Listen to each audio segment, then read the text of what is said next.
like to ask that we observe a moment of silence for the following individuals. Corey J. Foley, a 2003 graduate of North Syracuse Central School District.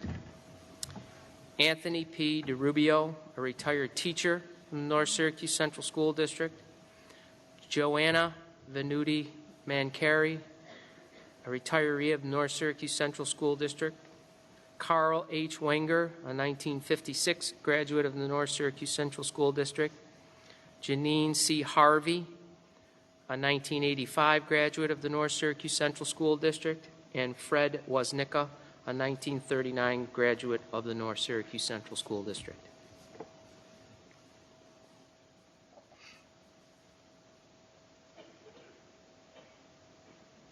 Thank you. Bob? I just wanted to say a few words about three of these people. Mr. DeRuba was an elementary teacher in our school district. The year I went to Bear Road, the fifth grade was moved over to Roxborough, and he went to Roxborough. He had many, many great years here in our school district as an elementary teacher. Janine Harvey was I believe, a tremendous pitcher for our softball team and took our team to the state championship and won the championship. That's a sad loss for our district and for our community. The one lady I really knew, you get to know people in your life that touch you, make a difference, and Joanna Mancari made a difference in my life. Joanna Mancari was a parent, a room parent at Main Street when I taught second grade. I was very nervous. I was bumped from fifth grade to second grade. I'd never worked with very young students. This lady came in my room and made a difference as a parent. Later, she was one of our food service helpers at Smith Road, and when I had the fortune of time to spend at Smith Road, every day she had a smile on her face when I walked in. When I went past the funeral home on Thursday, hoping to stop to give my last respect, there were thousands of people, not hundreds, thousands of people around and around and around, because she made a difference to our school district and also to the community. She was loved for the North Syracuse community. Thank you, Mr. President. Thank you. Okay, our first presentation is the 2013-2014 budget presentations. I'm not sure how we're going to start, who's going to start, but I'll leave that up to you, Don. We have everyone lined up.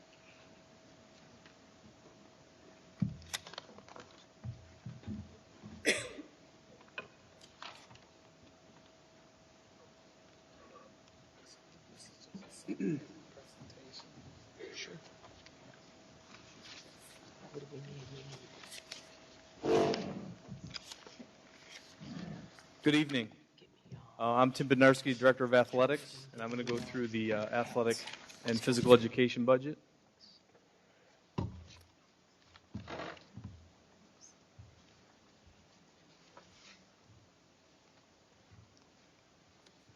Okay, the first slide is a layout of the budget. Excuse me.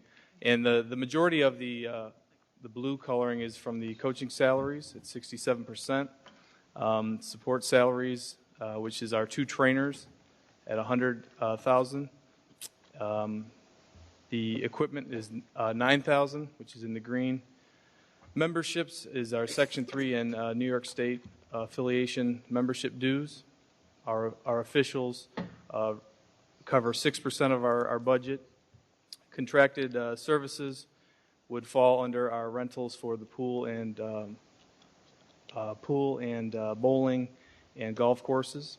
General supplies is $61,000, which is 6%, and other covers postage and other little things that we might need in our athletics. Tim, Yes. under the contracted services, is that the hockey rink too? Yes, I'm sorry. That's correct. That is the hockey rink. Looking at compared to this current budget, coaching salaries due to the increase of the contract, it's gone up 1%. You look at, again, support services went down. We have a new trainer this year, so that's the difference in their current salary. Another change under officials, they are under their own contract, and their pay has increased 1%. Contracted services, again, it has gone up 13% due to the increase in the hockey rink and the pools that we use. General supplies has increased $21,000. I'll get into that in a minute. And then other, we have moved some funds to, we put those into what was that for? The postage we moved from phys ed into, or athletics to phys ed to cover that. Here's the variance explanation. Coaching salary, once again, it has increased 1%. Officials, we talked about, they had got their raise under their contract. Facility rental, again, ice rink and pool. General supplies, we've been under a minimal budget for the last 3 years. We're definitely due for new uniforms and equipment. And the money from physical education, there was $1,400 that was moved from there to cover for postage and mileage from phys ed.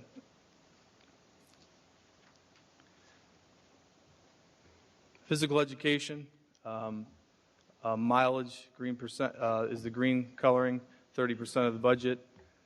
Contracted services, $9,000. That would cover any equipment within the weight room or within the gyms that would need to be serviced. Supply money would be $4,100, and others. Why is there a big decrease in other? That was where we had moved some of the money. Basically, we try to consolidate from phys ed to athletics with postage and stuff like that, because it's under the same department, so we just moved it into one account. Tim, could you explain for people in the audience who might not know what that mileage covers? Sure, mileage would cover traveling PE teachers as well as myself from going from building to building.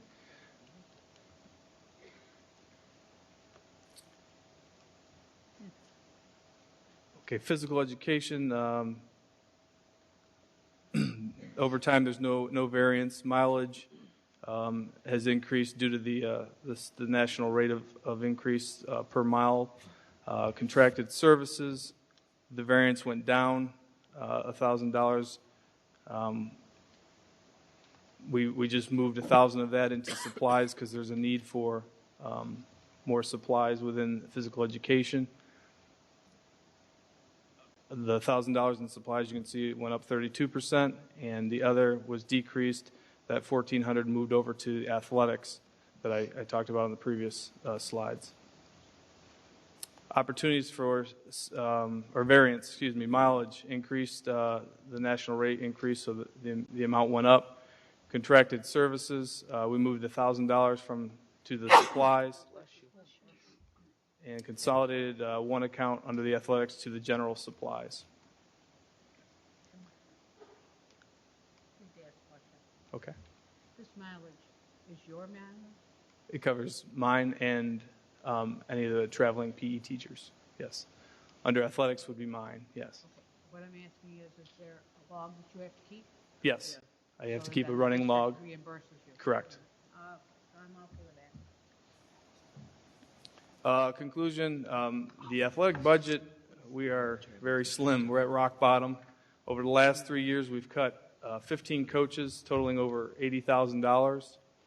General supplies, over the last 3 years, are down $60,000. Our athletic programs serve over 2,500 students, 7 through 12, and the coaches have been on a pay freeze for the last 3 years. What do you mean rock bottom? See, rock bottom in my estimation is there's no sporting teams. That's the rock bottom. And my message is that we have no football team. We have no basketball team. I don't see us at rock bottom. What does that mean? Well, I feel like we could be making if we had some more financial help, we would be able to do some. Because there are other school districts. I'm being Yep. the bad guy No, here. I understand. There's other school districts close to us that all the modified sports are paid for by some of the booster clubs. Our modified sports. When we looked at the coaching positions, those were mainly assistant coaching positions. We did not eliminate. That was one of my big things the last 3 years on the school board. We did not eliminate any sports. We just eliminated some assistant coaches. So I don't see us at rock bottom.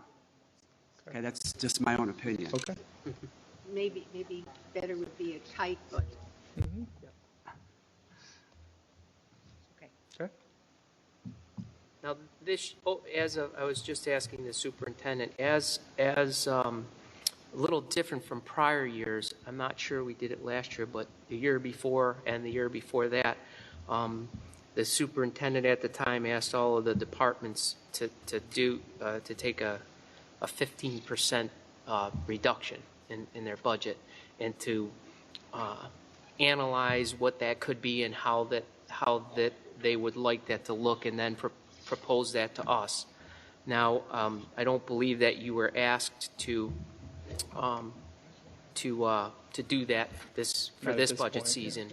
So what would be your, and I know I might be putting you on the spot because this is your first one, but based on what we have now and what you're proposing here, if you had, I guess if you had a wish list, maybe, what would that be? To add? If you had a wish list, or to, if you have a wish list of maybe things you might want to add, and maybe a wish list of what you wouldn't want to see on the blocks.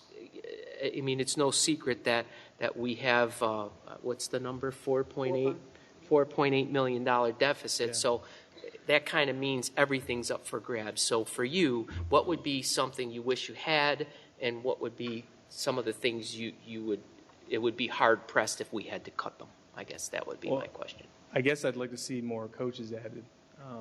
There's certain sports that would require more coverage for the athletes. I guess if you look at the ratio, I know we cut a baseball assistant, varsity lacrosse assistant. There's big numbers on those teams, so I'd like to see those. As far as removing, I don't know. That's a tough question because I feel like we are so slim in the athletics. There's a lot of things that haven't been replaced in the last 5 years that need to be replaced. So it's going to be hard to try to cut that deficit. Okay. Well, that kind of answers. I mean, no one wants to see parts of their program, of any program. I mean, we sit here and it comes down to the last meeting or two where we have a list of what we can stomach, what we can't stomach, and that's why we have these open meetings, so people can express their concerns relative to the issues and the programs that they support and make sense to them. So, it might, I think that's a good answer, Tim, because again, when you say rock bottom, you mean that we're at a position where if we cut any more, our program could suffer, and it could be not as good this next coming year as it was last year. And again, unfortunately, due to the fact that we've had to make difficult choices, the education in all respects that our kids get in 2012, 2013 isn't the same that they got in 2011, 2012, and so on. So, I guess that's what we're here to try to preserve to the best of our ability. So, You presented us with a lean budget. yes. Do you want me to keep going? Yep.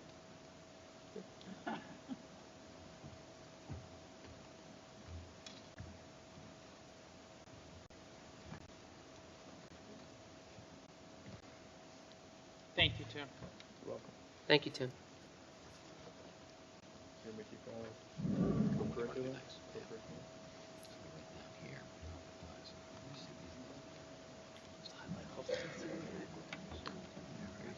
He's doing co-curriculum. Co-curriculum. since I've been here.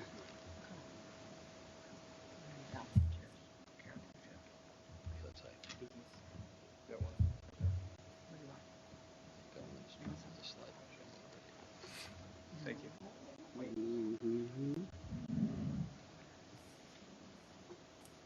Okay, my next presentation is on co-curricular student activities and intramurals.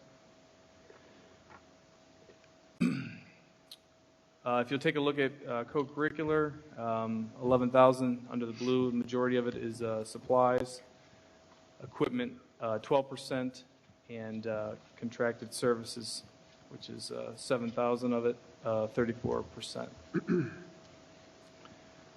Looking at last year's and this year's, it's, pretty self-explanatory. There's no variance. We're trying to keep it where it is and just stay afloat with what we have moving forward. Tim, just a quick question. A Sure. few years back, your predecessor had told us that during any sports season, be it winter, fall, spring, summer, that an average of about 3,000 students were participating between the co-curricular intramurals and modifieds and the actual teams. Is that number still Yes, still that the is, same? That yeah. has not gone down Yep, at all? that falls under winter guard, color guard, yeah, band, all okay. of that. Okay. There's no variance for the co-curriculars. Take a look at band, the salaries, and this is the teacher salaries for band, supplies, which is 1%. It's only 1,000. Mileage for any traveling teachers, travel and conferences that they would have to go to, and then again contracted services that they contract out to other agencies. Again, this year, same thing, no variance, keeping the money at the same cost.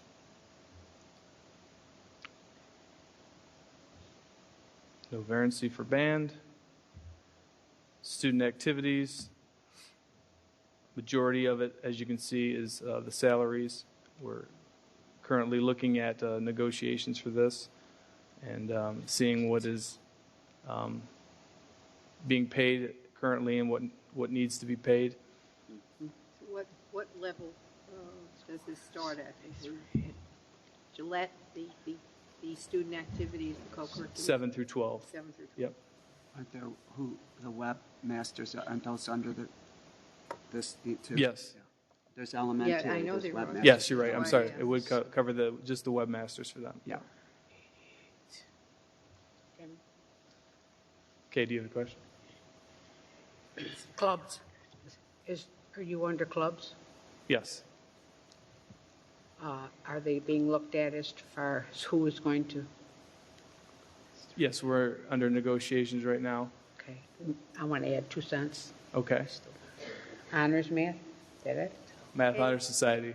Yes. Yes. And the engineering club. Yep, with Mr. Minor.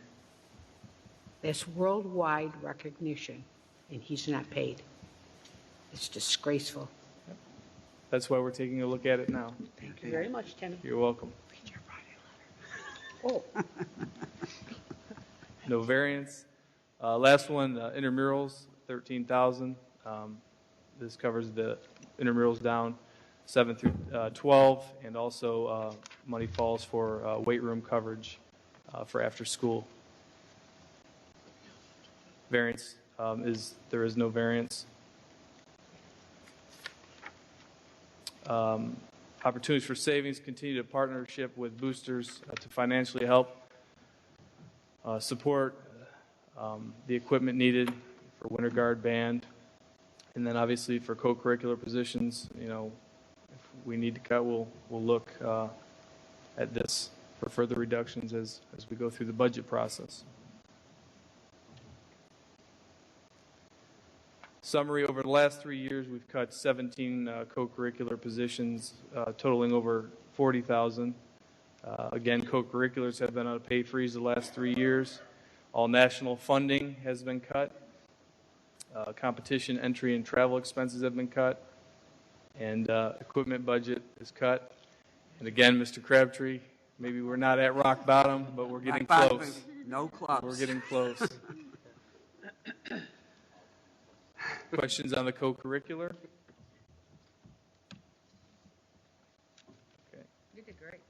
I have one more. It's not done yet. Oh, not Doug, got more? Doesn't want to come back next week. What's that? Health. Under my position, I look over health services. And you can see the majority of this is the salaries. These are our nurses in the building. I'll go through this. Tim, does this also include our athletic trainers, or is that under a different? No, those are under our athletic budget, under support services, under athletics. Okay, health services. The salaries, again, 1% increase due to the contract. Extra pay has gone down. This has not. It's been the lack of usage, so it's been decreased. Substitutes the same. Overtime, same thing. It's a decrease, lack of usage. Contracted services is down 27.3, and this is due to the amount of students that are from our district that we would have to support at private schools. I believe JD and CBA are some of them that are students in our district that attend those schools. General supplies is only is 12,000, no variance there. Again, these are the three things that I just discussed: support services, the contractual increase, and then the students. This would also include the fees that we pay to other school districts when our kids, for instance, go to CBA or... Yes, that's Bishop correct. Ludden. That would be under the contracted services. Yep.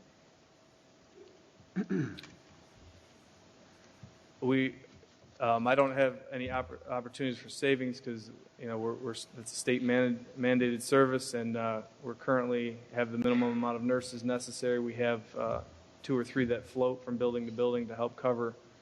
So it'd be hard to reduce any more. Questions on health services? A lot of this is mandated, correct? Correct. So, okay.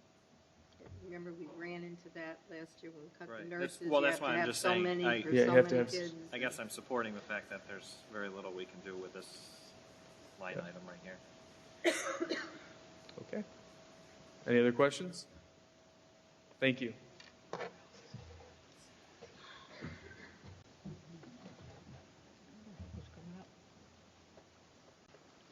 Business administration. I figured out what it was.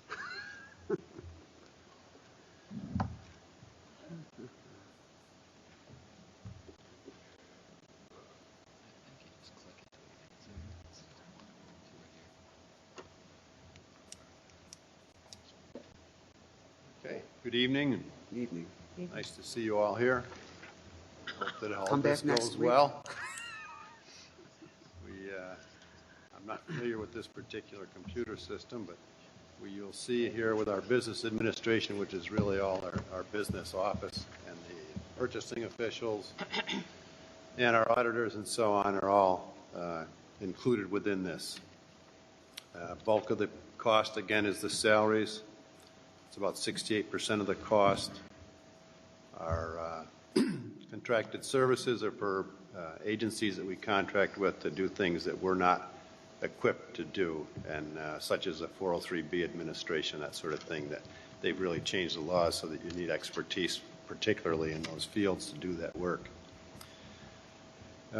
Instructional salaries, again, is just the assistant superintendent.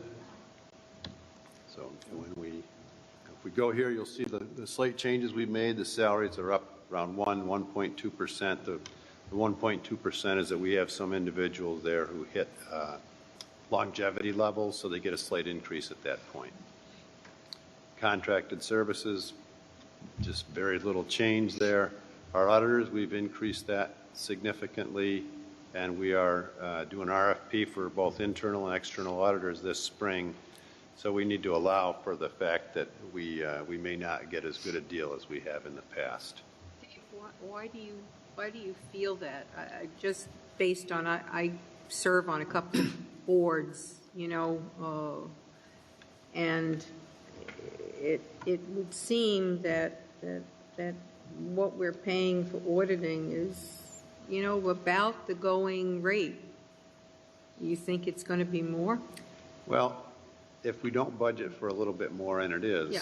we'd have to absorb it from some other I understand area. that. I just, Yeah. when I saw that, it kind of gave me pause. It's quite possible that that money won't be used, but if we don't budget it, then we're going to have to transfer Sure. it from somewhere else in June, July, August. The district's been with our external auditors for very many years, and they have been very good to the district in terms of their fees.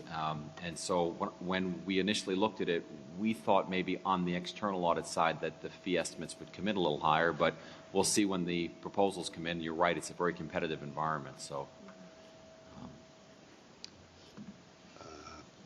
The others are basically very similar to what we've had in the past, slight changes in downward direction. Trying to find my mouse here. There we go. So the variances, again, support service salaries and the auditors we mentioned just a moment ago. This is our debt service area. The bulk of this cost is our bonds and bands, and the bands are what are still inactive for Smith Road, and at some point we'll convert those into bonds. Just that the interest rate environment is such that we may not do that this year, but we need to allow for that possibility. But at this early date, it's hard to know exactly what will be the best course of action in August. So we need to allow for that possibility.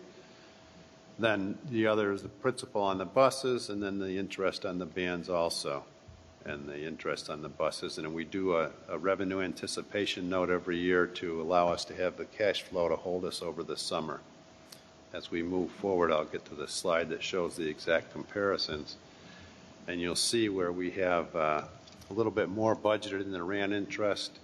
The reason for that is that we have less fund balance now than we had 2 or 3 years ago. So the fund balance provided the cash for us to go through the summer.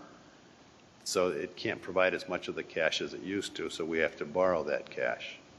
As your fund balance goes down, you have less cash available, just like at your house. You have less cash available to go through those tight months in the summertime.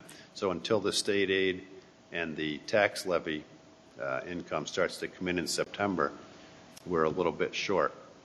And we've borrowed money every year, but right now the interest rates are actually, they're exceptionally low. And that's why you'll see these numbers. In a normal time, that interest would have been probably 2 or 3 times that amount. But we have, and that's the one thing, is that we don't know that rate will continue to hold. So you see a little bit of flexibility built in there. Yeah, will that allow, we don't know what's going to happen. We have a late state budget. We have enough wiggle room in there to cover that eventuality? Yeah, the latest I've ever seen the state budget came in was back about 20 years ago, 21 years ago, and we still got money, and the lottery money that comes in the beginning of September, and that's now coming in towards the end of September, but that was when the budgets didn't go until, I think, middle of August before they passed in those days. We also had more fund balance. Yes, and there was much more fund balance, but yeah, I think we'll be able to do that, and if for some reason we hear about that, then we may have to make our RAN a little bit higher, but it seems unlikely at that point. I've not heard any discussion anywhere about that.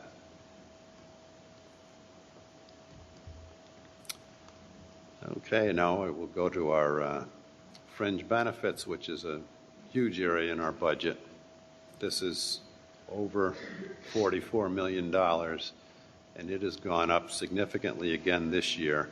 As you can see, the largest item in here is our health insurance, followed closely by the teacher's retirement system and the employee's retirement system. Both of those have had increases also this year.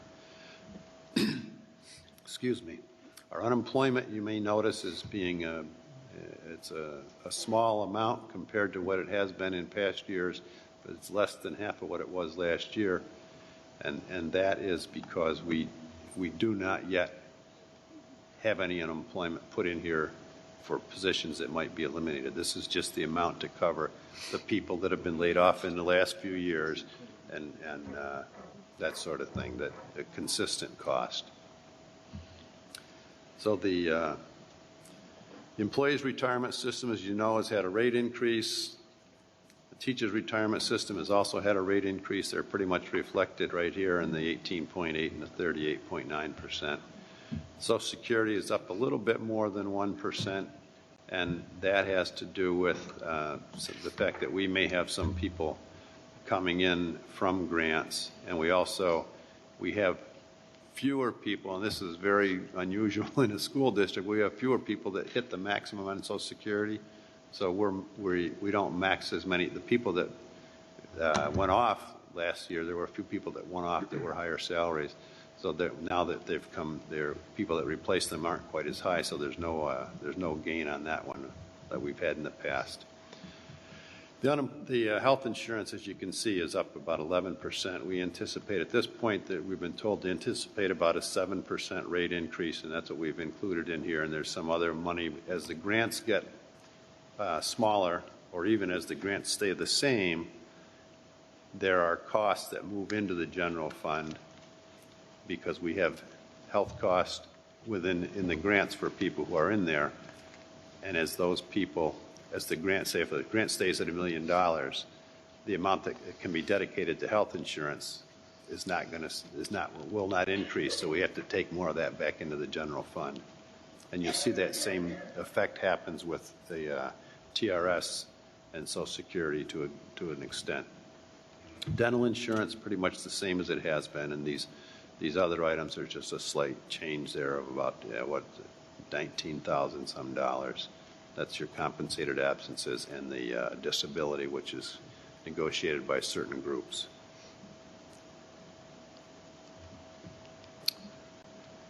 The workers' comp change, that really, the state made an attempt about 7 or 8 years ago to reduce how much workers' comp would cost employers, and what happened was they reduced in some way the amount that it would cost for the medical cost, but the indemnity portion of the paycheck, so to speak, that an individual gets who's out was maximized at that time at $400 per week. Now it's over $700 per week. So the older injuries that we had, the maximum somebody could get regardless of their salary was $400. Now that same individual, if they were earning a high enough salary, would get $700 a week. So that's a big thing that we have to allow for in the future.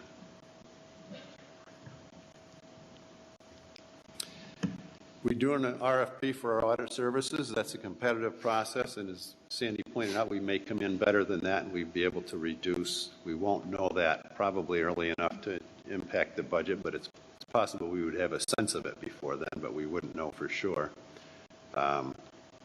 We are considering options of financing the bond anticipation note for Smith Road in a long-term way, and that would help us in some ways, and it would also might raise our cost the first year that we do it compared to what we're anticipating. We also were looking at options to provide the same health benefits for our employees and our retirees at a lower cost. And remains to be seen if that's possible, but that's one of the avenues we have to consider because it really is it's the largest single item we have in the whole district. Are there more questions? Any sort? I think that's my last slide, but I'm not certain of that. I am. Thank you.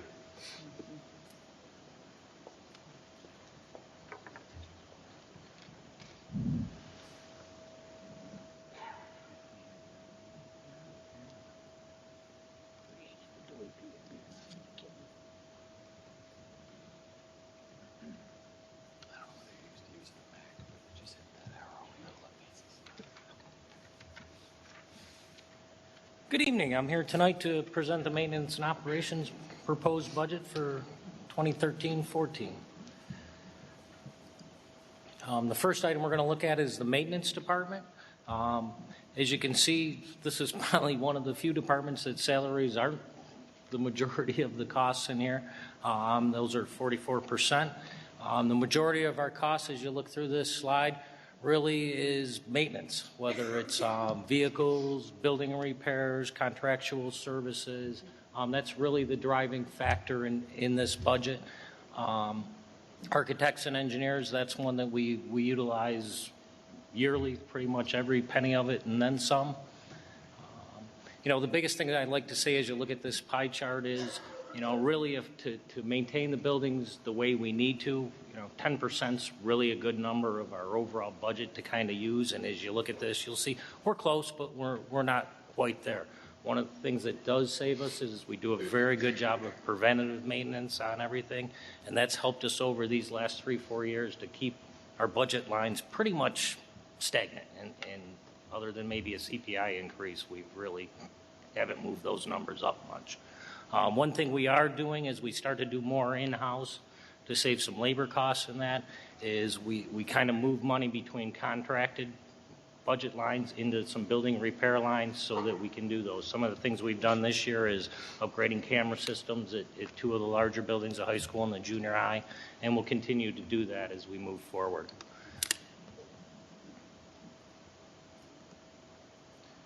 So to look at the line items individually, salaries went up 2%, 2.6%, and again, that was contractual or step raises that they're guaranteed by contract. Pretty much moving down, nothing changed till we hit BOCES services, and BOCES services costs did go up a little, and that was we just didn't anticipate that they were going to cost as much as they did. What are those for, John? Oh, those are a variety of things. For me, it's the safety officer that picked up for Larry Butler. Don, Dave, if you want to go in a little more in depth on some of those other items. There's also an item in there for the utility services. They read our meters and they offer us a service to help monitor our use of energy. Thank you. Mobile equipment, supplies, and tires. This is our vehicles, our van fleet for our maintenance department, and some of our older grounds pickup trucks. We've lost 4 in the last 5 months. We've done a pretty good job and have switched to really trying to rust-proof them, just putting more money in, trying to keep them on the road as long as we can. As you'll get down and you see equipment. There's no money that's increased in there. We do have $20,000 in that line this year to replace 1 van, and we're looking at other options of how we can maybe increase that fleet a little bit. So that's a reason for that increase there. Fuel, slight decrease. We're anticipating those numbers. There was a new bid last year, I believe, so we think those numbers are going to come down a little bit. This is a combination of a few different items, few smaller budget lines, and that did increase a little bit. John, if we went back to the left 1 year or 2 years, have we not decreased our maintenance, the number of our workers that are in the buildings? I mean, if we went back a little bit further, you're looking at this year and you're saying maintain what we had. But if we went back further, have you not we have reduced our maintenance staff. Am I correct? Yes. If you go back 3-4 years ago, we lost some then, and we also had a kind of a split with technology that went completely. Well, I go in the buildings quite frequently, and I just want to praise because there are fewer of them, but they are doing wonderful work in the buildings. They're clean. Pat says this all the time, but we have a fewer amount of people in there, but they're doing a great job. Well, thank you. And I think, we did take some cuts, and I'll be perfectly honest. I think the maintenance number we have right now of employees is a good number. It allows us to get what we need to get done. It's more the money available to repair the things we have that hurts us. The only question that I have about this is the overtime. If the salaries increased, why wouldn't the overtime associated with those same salaries increase? I'll go back to what I said about our preventative maintenance program. We run into very few times in the maintenance department where I have an emergency breakdown that we need to bring somebody in after hours. You know, knock on wood, I'm not saying it doesn't happen, but more than not, we're ahead of that and addressing it before it becomes a major issue. So overtime is minimal. And usually it's, you know, some oddball thing you couldn't anticipate that we're there for. Right. Yes. I emailed you over the weekend about this building, about Your- the bathroom issues. Yes, and we're looking into that. Was I correct? I don't want to say because I need to look into it more. Yes and no, I think is a good I know it's answer only on that. Monday, How's but- that? I know you'll be on it. Thank you. You're welcome. Where'd we go here? All right, so again, Variance explained salaries were contractual increases, BOCES was service cost increases, discussed the vehicle increases and why, and the fuel reduction. Any other questions on the maintenance department? Where does security come? Is we going to do a separate presentation on security? Because security is, I believe, under maintenance. Well, elements of it, John mentioned the BOCES coaster Okay. we subscribe for health Okay. and safety. Okay. But our security guards are part of the building personnel. Okay. All right, thank you. So pretty much my portion is cameras, door readers, those kind of things. But do you have a specific question? No, I don't have a question. I just wonder if there's going to be a presentation in it. Okay, moving on to the grounds department. The grounds department is you know, predominantly the cost salaries, the cost in this budget line. But again, it's not the driving factor. As far as running through this, mobile equipment and tires, again, is the vehicles. Grounds maintenance supplies, that runs from fertilizer, seed, infield mix, chalk, you know, a variety of things to support those activities. Road supplies, that's our salt, sand for the wintertime. Contracted services, this is really our equipment repairs that we can't do in-house. Equipment repairs, that's for mowers and the smaller equipment. And overtime, that pretty much is our winter overtime. Again, we don't do much off-season. It's really snow-driven. Are we renting any equipment currently, John? What's that? Are we renting any equipment currently? I know we have in the past. Nope. If you remember, 2 years ago, we cut that loader out of the budget. Last year, we had a real mild winter, so we were a little nervous on how things are going this year. So we've had 2 years to do it. It's worked. We can do it. We don't need to do the loader rental with the 3 big trucks we have. We can handle the parking lots. Again, you know, employees in this, we've got just enough grounds people to drive the vehicles we have, and then we bring in some maintenance to ride in as the wing employees. Jen? Now that the school district has taken over Gillette Road complex, the grounds person will have to be there 12 months, right? Which he's always been. I mean, we stopped the outside, the complex group many years ago as far as maintenance. That was probably 10 years ago, I want to say now. It's been quite a number of years. So what we do is any time that we spend up there in the summertime, that's tracked. The hours, the materials, anything we do, and we build those organizations at the end of the year. At the end of whether it's summer or fall sports. That will include the grounds person. That includes his time. Thank you.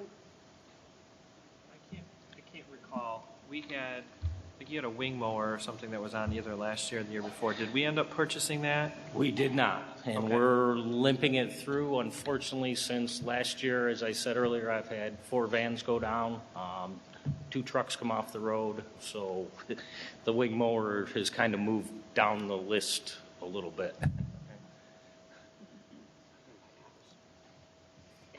So to run down through the individual line items, salaries again up 2.9%, equipment repairs down 33%, maintenance supplies up just slightly, and pretty much other than that, we held the line on grounds. Any other questions? Moving on to custodial, variances, excuse me. I think I've hit those pretty well. Custodial, again, utilities is the driving factor here. One thing to keep in mind when you do see salaries for custodial, this isn't the entire custodial department salary in there that's broke out through the building, so this covers individuals in my office. Substitutes, that covers our subs throughout the district through the year. Overtime, that covers my area, not the entire district. Utilities, as you'll notice as we get into the line items, that is a big decrease over previous years, and I'll explain more on that in a minute. Water is a good chunk, and that's something we're going to look at going forward, our water usage and how we can maybe rein that in a little more and cut that usage down. Telephone, this deals with cell phones, is probably the predominant part of that. Contracted services, this is equipment repairs, elevator inspections, those kind of things that are done in the buildings, and cleaning and other supplies that we need to maintain the buildings. So going down through it line by line, salaries are up 3%, and again, contractual raises and any step raises that occurred throughout the department. Utilities, you'll notice, took a 7% drop, or $147,000. There was a new bid up in before about April. That bid went into effect. It reduced our supply charges considerably, and Don, Dave, and myself battled this one back and forth. We all kind of agreed on this number. We'll see. It's probably the tightest utility budget I think I've ever seen in my time here. So hopefully we keep our fingers crossed and everything works out well. Prayer helps too. Excuse me? Prayer helps too. Yes, and we're continuing. We're doing a lot of things with the Energy Committee. We've got a mascot competition. I think just by turning things off, being aware there's still some savings on the table out there, and it's more getting the word out to everybody. So we're pursuing that now. Water is up, as you can see, 44%. And this budget number, we've had it in there for many years, and we tend to run over it. So we made some adjustments this year that should cover us. And again, we're going to look at how we can reduce that number going forward. Contracted services, CPI increase, same with cleaning supplies. So overall, with the big reduction in utilities, that budget line was down 4.1% in that department. So again, to recap the variances quickly, salary was down 3%. That was a retirement. Utilities was supply cost reductions. Water, we adjusted for the additional usage we've seen, and then CPI increases in our supplies and contracted services accounts. Any questions on the custodial department? Okay, moving on to opportunities for savings. As I just mentioned a minute ago, I still think there's money on the table in the utilities line that we can save. I really believe that it's probably between 3% and 5% if we really get a concerted effort from everybody, and we're moving that direction now. Evaluate the effectiveness and efficiencies of any open positions. We do have some retirements coming up in the summer months, and we're currently looking at that and evaluating, is there a way we can consolidate services or do something different than we're doing to be more efficient and maybe reduce some positions when those retirements do happen. Any questions? Thank you. Thank you. Thanks, John.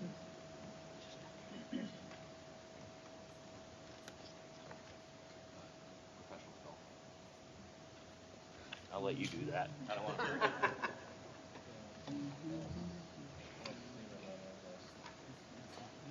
Technology. There's professional development. Not in here. Nope.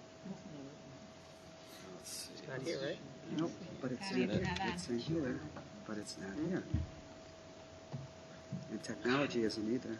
Oh, yes, it is. Technology is Professional development. And I just click it.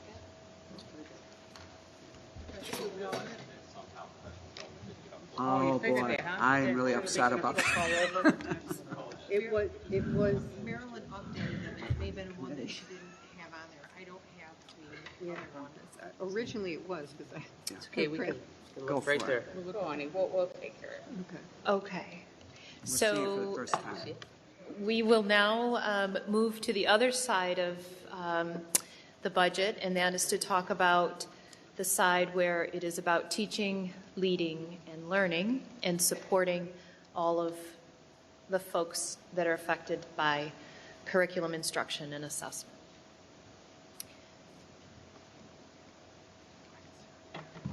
Maybe.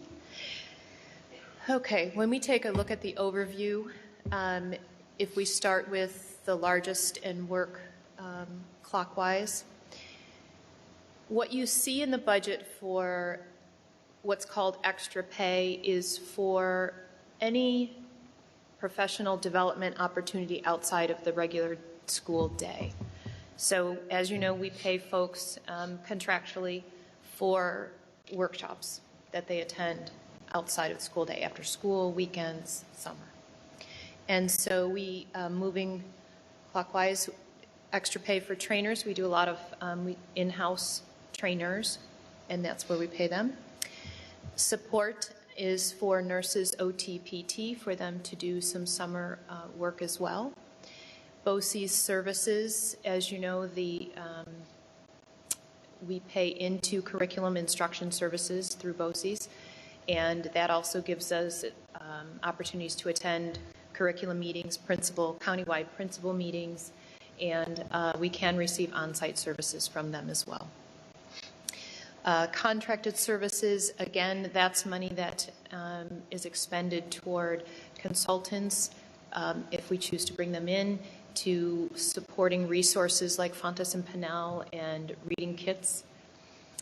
The general supplies, primarily that budget is really for testing, scoring materials, as well as any books for focused PD, such as Envoy, Habits of Mind, Cognitive Coaching. And other is a budgeted money for travel expenses for any administrators that need to attend network team training or Race to the Top innovation meetings.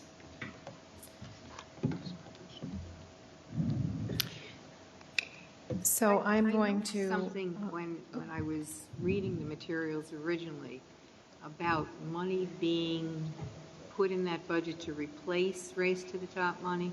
Can you explain a little bit about that? She will. Okay. We're going to get to that in just a minute. The slide that you have in front of you now indicates some changes, some pluses and minuses in different budget codes that goes along with the pie graph that Alicia just explained to you. And you'll see that some areas are up and some areas are down.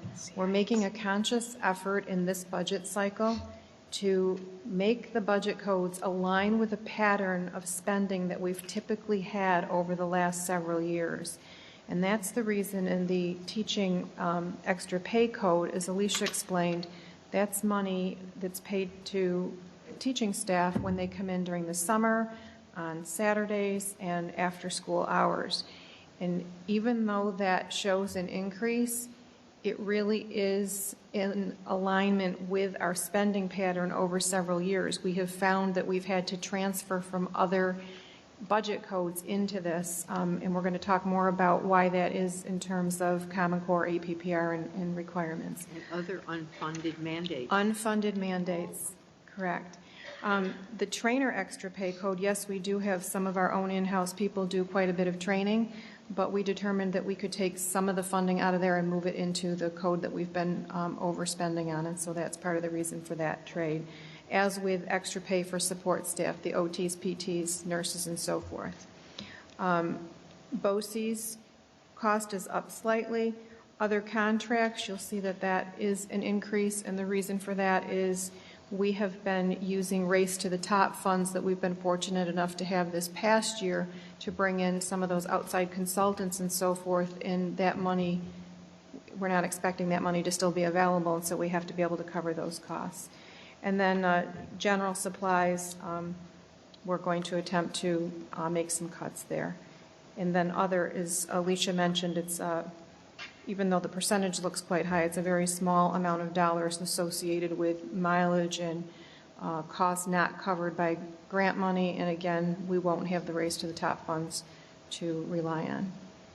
So with that being said, to further explain the need for why some of those budget codes have been changed, we're really committed to reflect actual needs and usage and not have to transfer money at the end of the year and find it in other codes.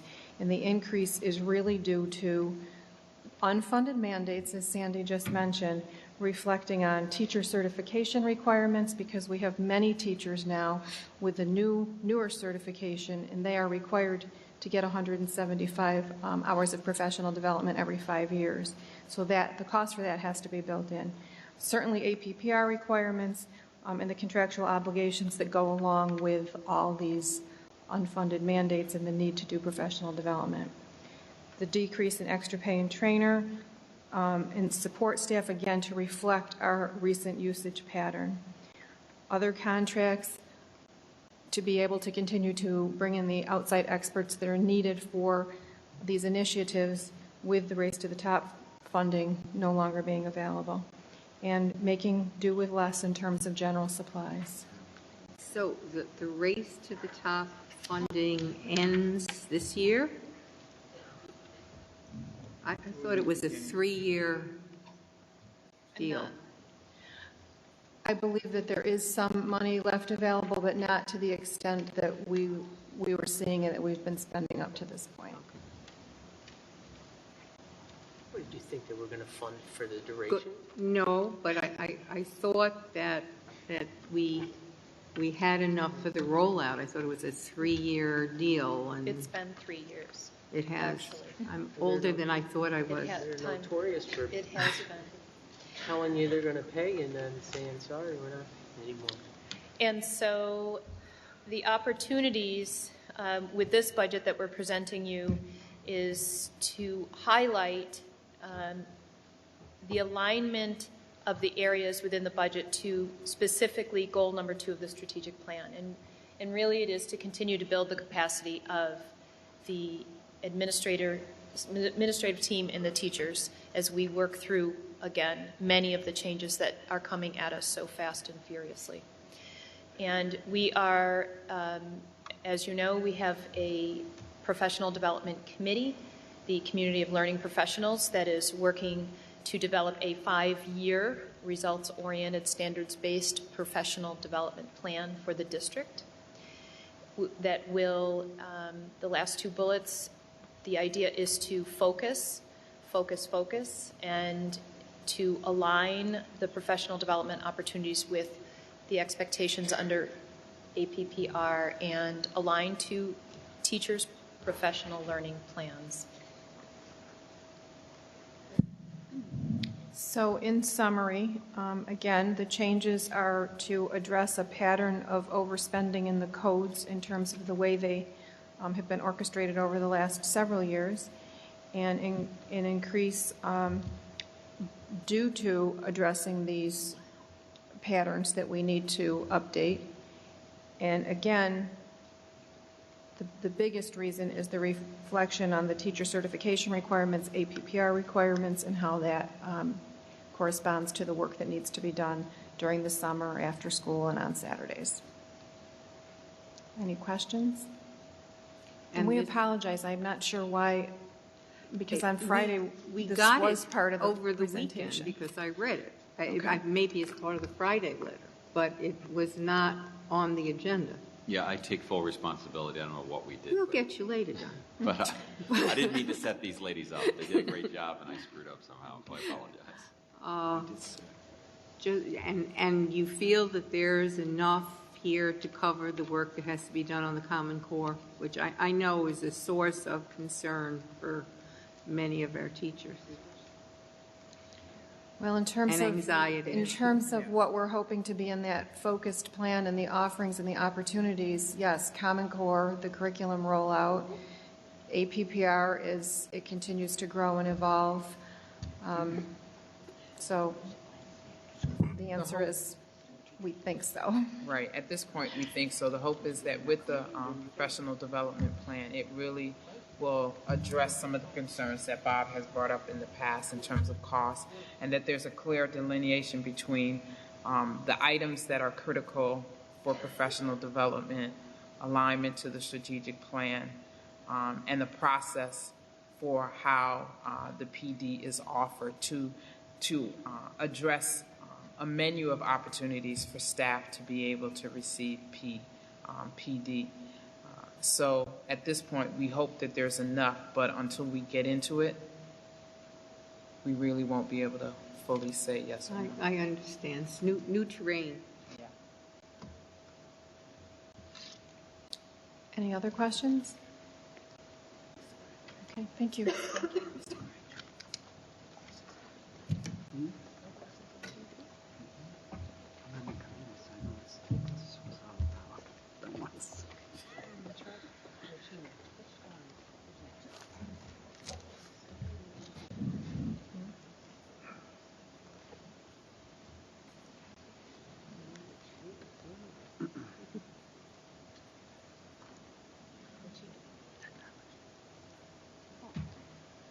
And last but not least, the technology budget for 13-14.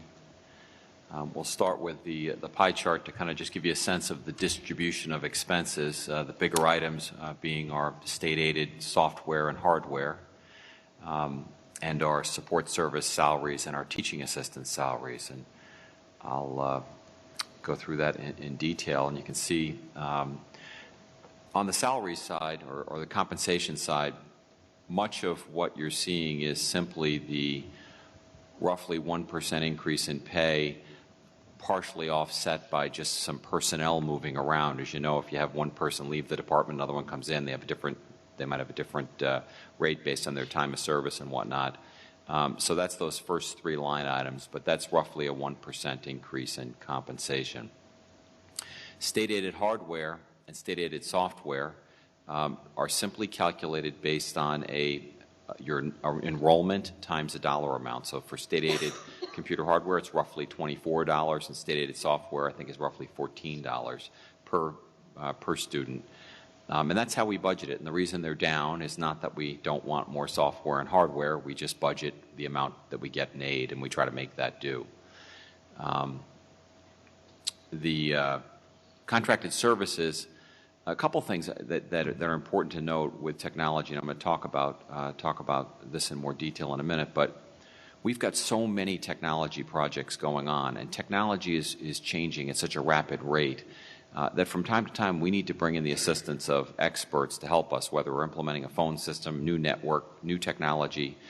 We went to Windows 7 last year, completed our Windows 7 implementation, and so the IT department's had a lot on their plate, and so we've relied probably less than I would like to see on outside services, and that's really a credit to the great people in the group. This very innovative group of people that roll up their sleeves and can figure anything out, and we're lucky to have them. And but we do need to draw in experts from time to time in order to keep our users satisfied in terms of being able to service them properly.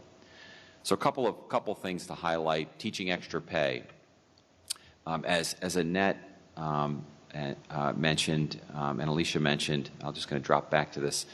Our professional development has been historically under budgeted, and one area we didn't really budget professional development in was in the technology area, but our technology folks were actually doing some of the professional. They were actually teaching smartboard training and other things, and so we just made the professional development department pay for that. And so I think when they did the budget this year, they basically said, hey, since you're going to be using your folks to do professional development, let's budget it there properly. And so that's why we have that $30,000 budgeted there. It just doesn't seem like an awful lot of money. Well, remember, it's just the compensation cost for those events that they teach. And it is a lot of events if you think about the amount of training that they do, and the number of people they're trying to train. But it's a start in the right direction to make sure we're budgeting things in the right place. Student workers, we're very lucky. We had, I think the board knows, we had a crazy project this past summer getting our smart boards in this building. They came in late, and we had our student workers jumping through hoops to try to get things done, and it was really all hands on deck. Our M&O folks helped out, but we have a budget, as I showed you here, a small budget for student workers, and this is where our students come in and help us. And this summer we expect to use them again. It's just great training. There are our kids They do wonderful work, and they work closely with our technology and M&O folks to get things done. I believe Michael Maurizio was a former student worker. So, contracted services, I mentioned, supplies, just consistent with our project history. We get a lot of projects going on. And then other, a nominal dollar amount, I'm sorry to keep flipping back, but this dollar amount is important because we really need to do more professional development of our IT team, and so they can keep up to date on technology. Opportunities and savings. Philosophically, the group feels like they got the weight of the world on their shoulders. They know that a lot of people are counting on them to implement technology that allows for increases in employee productivity and effectiveness, and also, to hopefully lighten the burden a little bit on our instructional staff and our support staff that are kind of on the front lines trying to support students. And we know that they're heavily burdened, and we hope that we can provide technology that will, again, make them more effective and more efficient. And then one of the other things we're tossing around is, do we have the right help desk strategy to service all of our users? We have we have over 11,000 users if you think about students and employees, and there's a lot of demands, and we have a part-time help desk and who does a wonderful job, but she's only there part of the day. And so one of the opportunities that we're talking about, it's not in the budget, is the possibility of maybe extending her hours a little bit, but we're going to evaluate as we move through the budget process whether that opportunity is real or not. And also what's happening is we have a very active technology committee. They had a meeting in January where we talked about the current state of our technology as a district. We have a user survey that was just finished last Friday, and on the 13th of March we'll be reviewing those survey results as well as seeing 2 presentations from our technology team.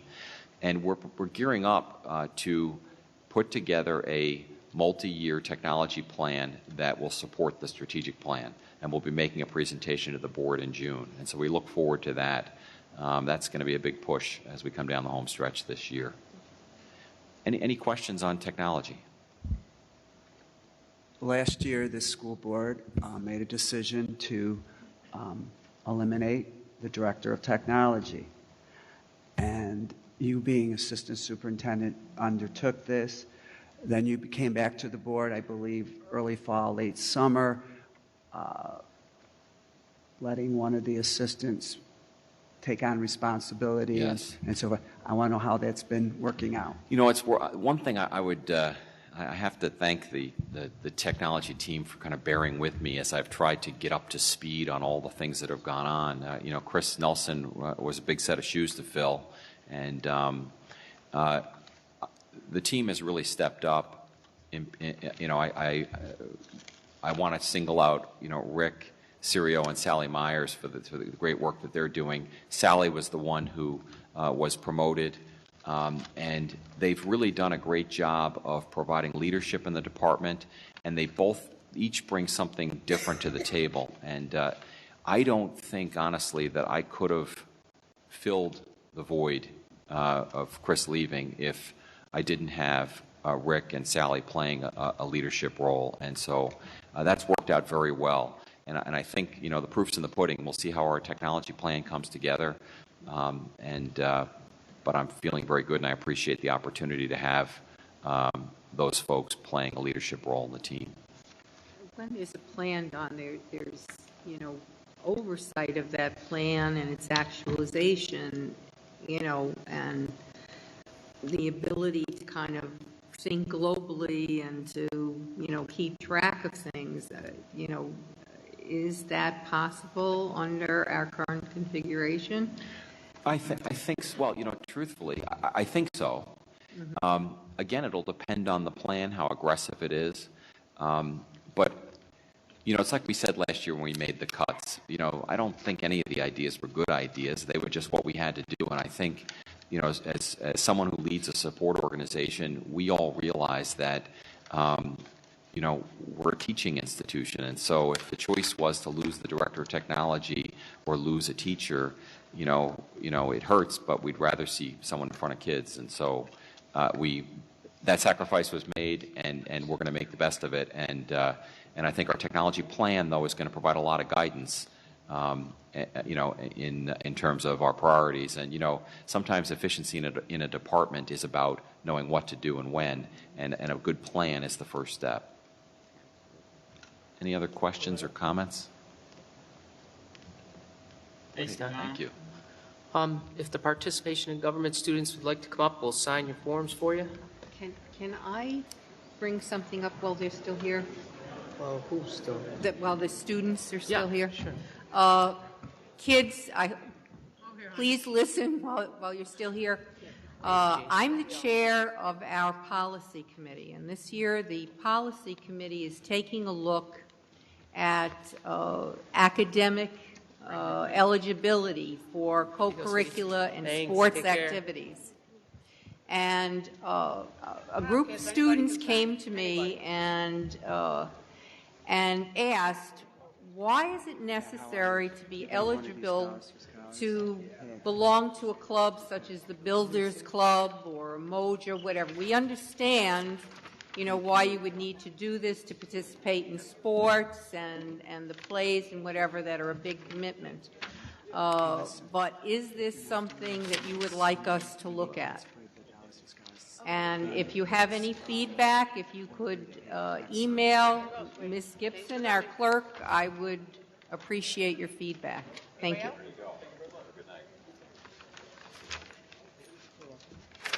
you go. You're welcome. Come on up.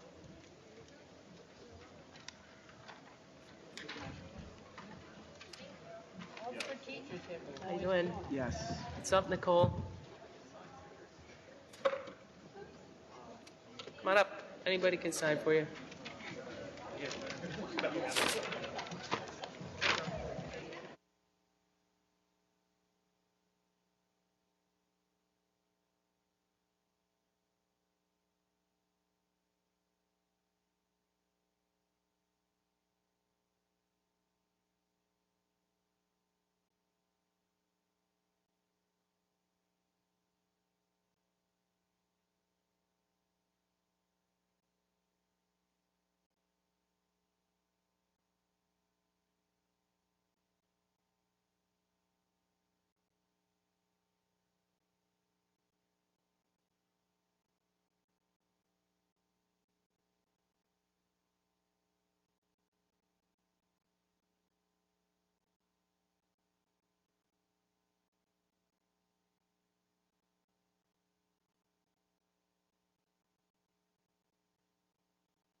And only the babies. Okay. Now it's We have comments. Thank you. We have comments from the audience this evening. We'll start with Maureen Messerschmidt. Come on right up and sit at the microphone.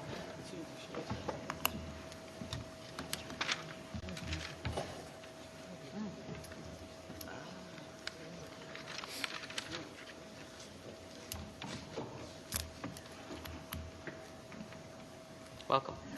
Good evening. My name is Maureen Messerschmidt, and I'm a parent of a student that is in this year's musical performance, The Wiz. I myself am a teacher and an educator for the last 29 years. The students in this year's production have been working countless hours since the first practice on June 7th. They are under a great deal of stress as to whether or not the show is indeed going to go on. The district has known since December, when we all found out what the musical would be this year. It is then you should have decided whether or not we could continue and go forward with this musical or not.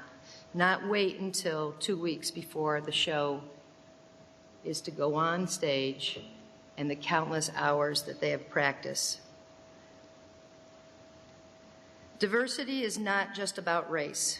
Diversity is factoring in ways people differ and moving past the differences in a positive environment. People differ based on race, religion, sexual orientation, socioeconomic status, age, physical abilities, or even political beliefs. Musical theater is about putting the best talent in key roles. Meanwhile, you develop young talent and welcome newcomers.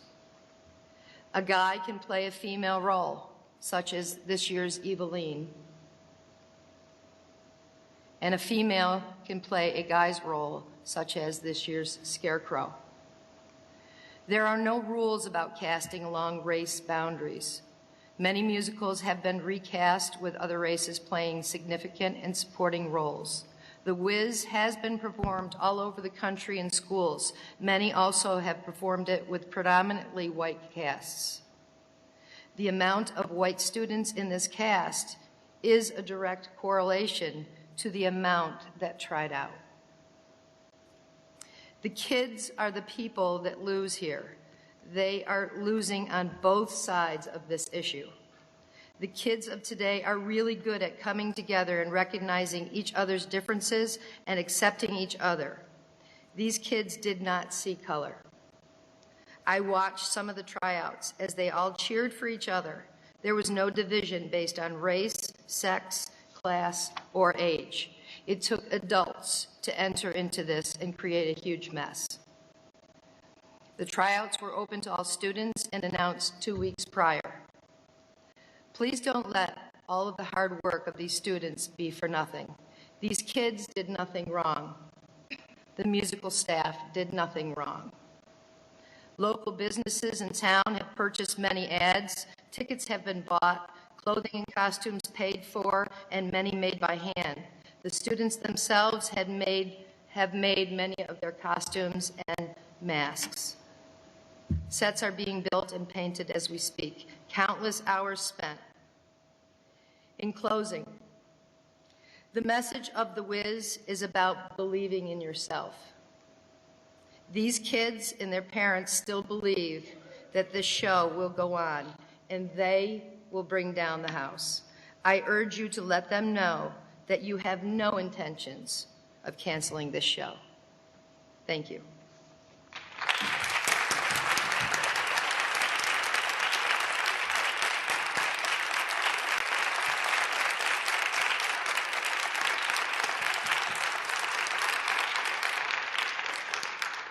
Peggy Wood.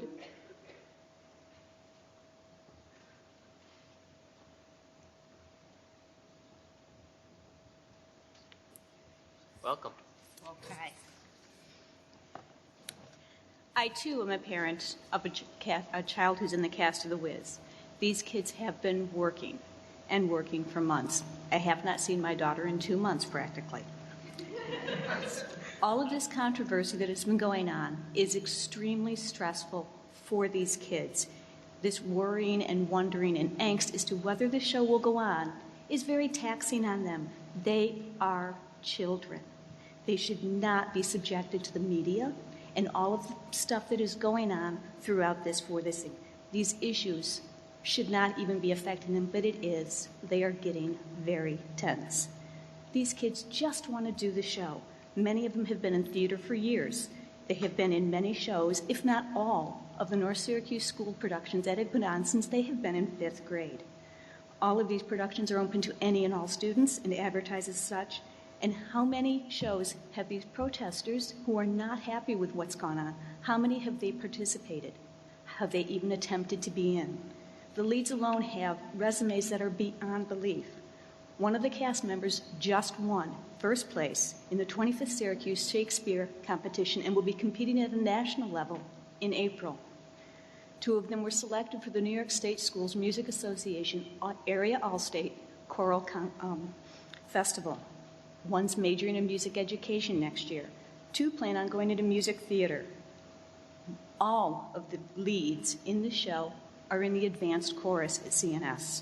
Most of them are members of the Tri-M Music Honor Society. Every single one of these students started in the ensemble. No one started the very first role they ever got in a lead. They all started in ensemble, where these kids learn the craft. They learn to work with each other, and they learn the experience and the fun and the friendships that have developed because of these. This show, yes, has been traditionally an African-American show, but it does not preclude it from being performed by any other persuasion, white, black, Asian, gay, straight. It's why it's called acting. There is not any predetermination of race or gender for any lead other than Dorothy really does need to be a girl. The Scarecrow's a girl, and as Mo mentioned, the Wicked Witch is a guy. You've got to come see it. It is phenomenal. This is not to say that people in the ensemble don't have these same talents. Many of them are also in some of these same organizations. The ensemble is just as necessary, and I can only feel very badly for this woman's young daughter who is not going to be a part of that.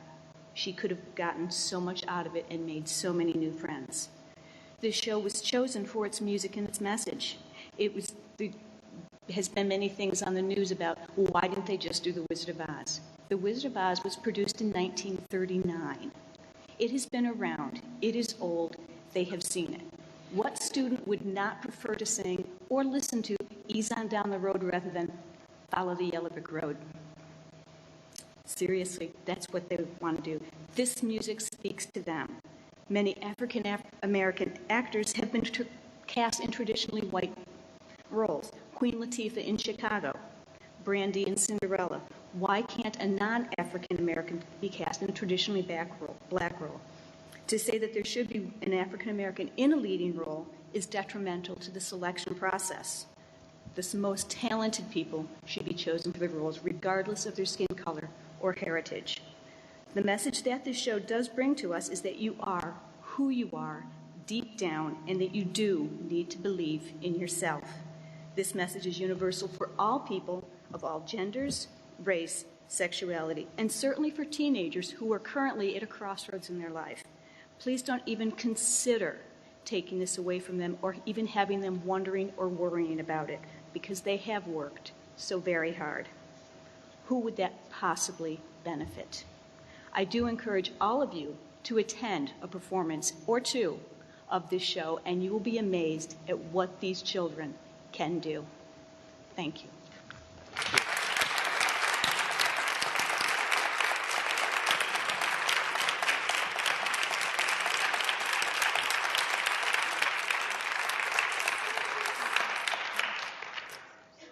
Kim Bermel.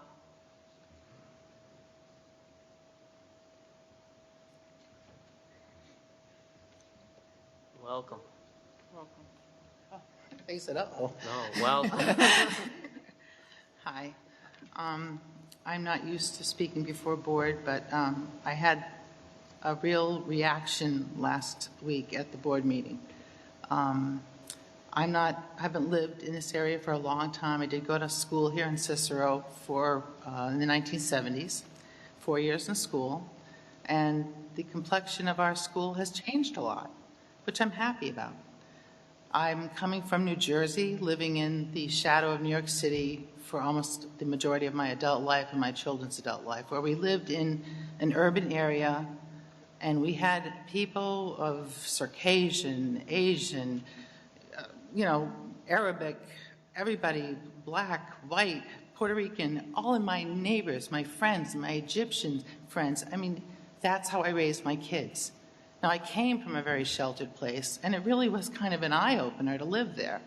So my kids have grown up with a very open look at other people of other skin colors and religions and everything. So if this play was actually auditioned and given roles about the color of the skin of the person and not given to the kids who are African American on purpose, that they didn't get the lead roles, I really would have been the first person up there saying, this is wrong. But my daughter has been in the place since, I believe, middle school. And I've seen what Holly and Patty do. They're tough. They're tough. They're there to teach them not only about acting and dancing and singing, but life lessons too. You don't get the lead role first time out. Like Ollie said at the meeting, it's what you bring to the table. Not everybody can do three things well at the same time. Act, sing, and dance. I can't. But a lot of these kids that I've seen, they accept one another in this group. They are all very different. They come from different socioeconomic, sexual backgrounds, boys, girls, skinny, heavy. They are very accepting of each other. And I'd hate to see that these kids are feeling like there's something racist about what we're doing here. It's not. It really is not. I do agree with Ms. Titus about two things. The play is about teaching the kids.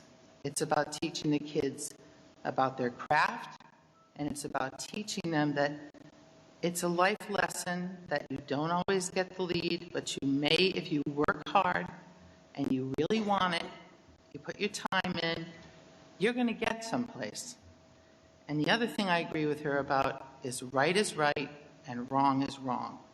And in 2013, it is wrong to tell somebody that they deserve something simply on the color of their skin, or that they should have something taken away from them by the color of their skin. Those kids who are doing this play put their time in, they have the talent, and anyone is welcome to come and do it with them. And I really hope that you can hear that these kids are feeling a little pressured, that maybe they're doing something wrong. And I really think that's sad. I know they'll be okay because they're tough, but that's what I really wanted to come and say. Thank you very much.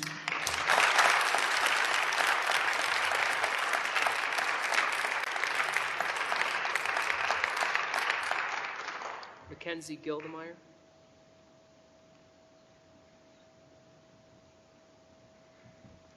Welcome. Hi. Well, unlike the last three speakers, I am not a parent of a student in the Wiz. I am actually a CNS musical alumni. I've done many shows in just the North Syracuse district alone, starting in the 6th grade at Roxborough Middle School. Basically, I'm not here to talk about the issue of racism within this casting. I am here to talk about the pluses of this program and what this young student who was taken out of the musical by her mother is going to miss out on. The Tech Week, which all of us actors call as Hell Week, basically all of us actors in that department always bonded the most during that 1 week because we're all feeling the same stresses, and we were all feeling, we're all super busy. We're like, oh my gosh, we have an essay due this day, but we have a show this day. Oh my gosh, what are we doing? And, this show is a bonding experience, and I have felt it from day one of entering any cast that I was put in. Unfortunately, I never got the experience of being in the ensemble. I was never always in front of the light, but I was always just behind until my senior year of high school when CNS High School did Hairspray. That was the year we especially reached out to the African American community because we needed those people. Unlike The Wiz that does not need to be cast racially, Hairspray does. I mean, you can't really have that diverse cast if no one is going to audition. We couldn't have 7 people audition for Hairspray and do what we could with 7 people. We had maybe 9 in our African American portion of Hairspray, and we made do with what we had.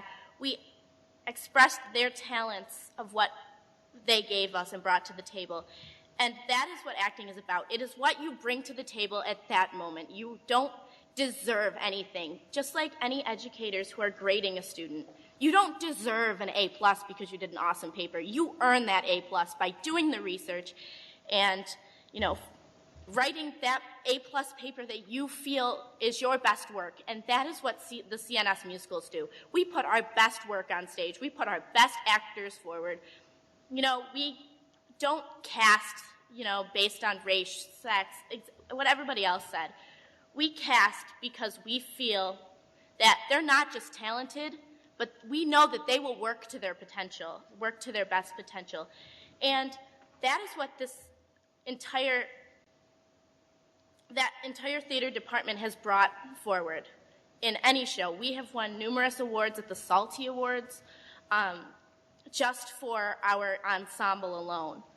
So the fact that they pulled many students away from this opportunity to build up even more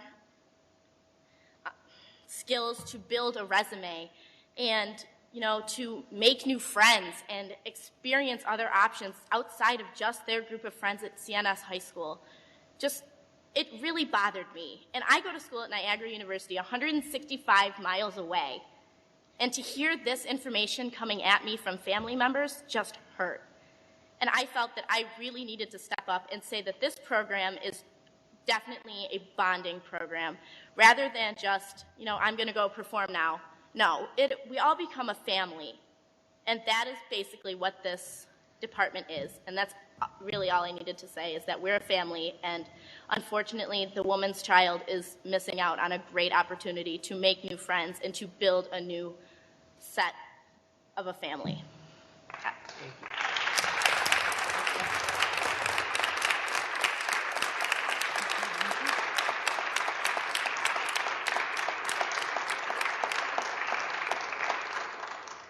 Dan Bassett.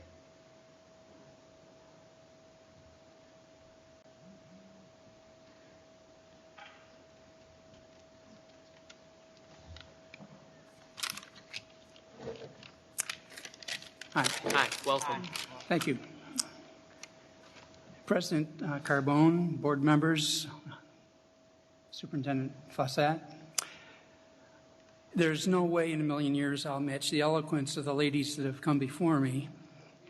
And actually, they've stolen about 110% of my thunder. So the notes I have in front of me, I'll have to kind of glean through, and I'll try to make this very brief, as brief as possible, so that we aren't being overly repetitive. My name is Dan Bassett. I'm a resident of the school district. I have 2 kids going to CNS. I'm a retired school teacher, 35 years. Retired about 10 years or so ago, maybe 12. And I never thought when I retired that I would ever have the occasion to address a school board about this kind of an issue. It's just beyond imagination to me that we would be talking about race in this way. There's nothing I've ever seen here in this school district that would ever lead me to believe that we would be sitting here like this tonight. Here are the facts as I understand them, and if I'm wrong, I'm more than open to be corrected. I don't have exact numbers, but I've seen it reported that there are approximately 2,300 kids at CNS High School. Of those, 93 are African American, 90-something. 7 showed up to try out for the Wiz. And of those 7, only 1 of them tried out for any kind of a lead, or if it was the lead of the Wiz, that may make a difference, but only 1 tried for a lead. I think the numbers speak for themselves in a way if you just think about them.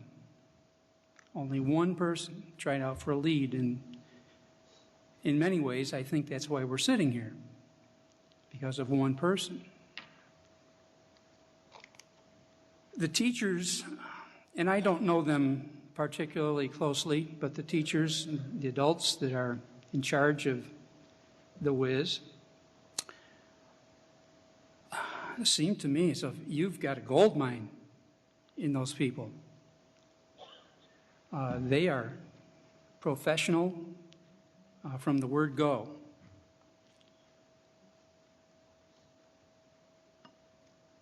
I was a track coach for 35 years, as well as a teacher, and I pretty much knew every kid in the building that was going to be able to help us on the track team.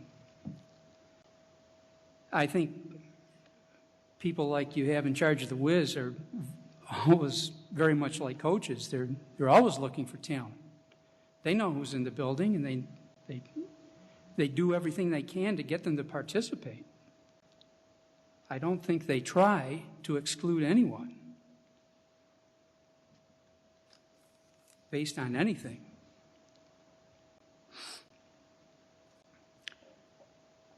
On a little different vein, I haven't heard it mentioned tonight, is I was also at the meeting last week, and I listened to the gentleman from the NAACP speak, and I was a little hesitant before he got up to speak. I thought we were going to really get into something there, and I was very pleasantly surprised. I thought he was quite reserved. I thought, to me, personal opinion, I thought he could have been much more aggressive than he was if he felt that there was something to things going on. I also heard him on Channel 5 News speaking about the same things. He flat out said the kids should go on with the play. They've worked hard. I believe those are close to his words. I believe if there was anything of substance to any kind of charges here that something racist is going on, we would have heard it there.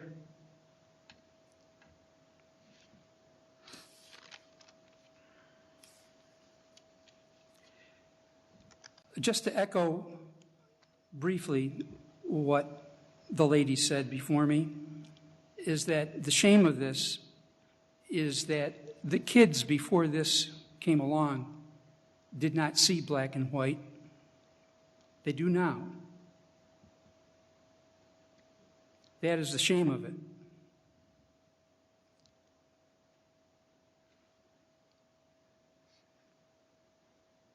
I guess I would just close, instead of beating a dead horse here, perhaps, but I would close by asking you to entertain the notion to please do something soon to reassure these kids that they've done nothing wrong, that the play will go on, and that sometimes adults just mess things up. Thank you.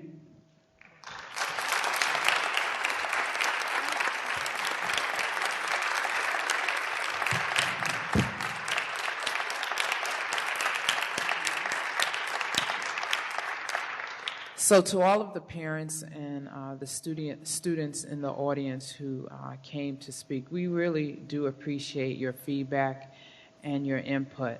What I can say is that going back to what the president of the NAACP indicated at the last board meeting, that this issue has presented us with an opportunity to have a discussion. And I think that's what's most important, that we step back and we engage in a conversation about how our students feel and how they view themselves as students in the North Syracuse Central School District. Having said that, I want all of you to know that there has not been not one conversation about canceling the musical. And so please rest assured that you all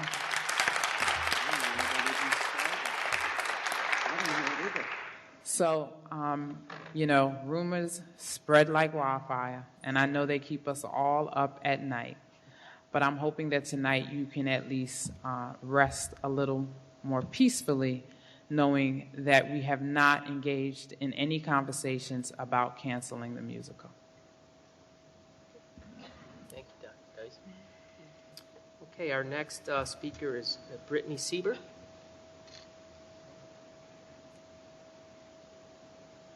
Welcome. Hi.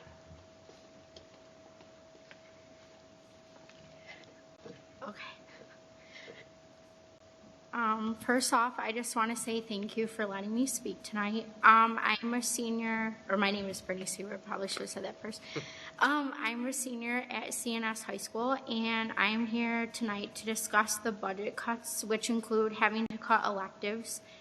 I know that the district is faced with many difficult decisions ahead, and nothing can change that.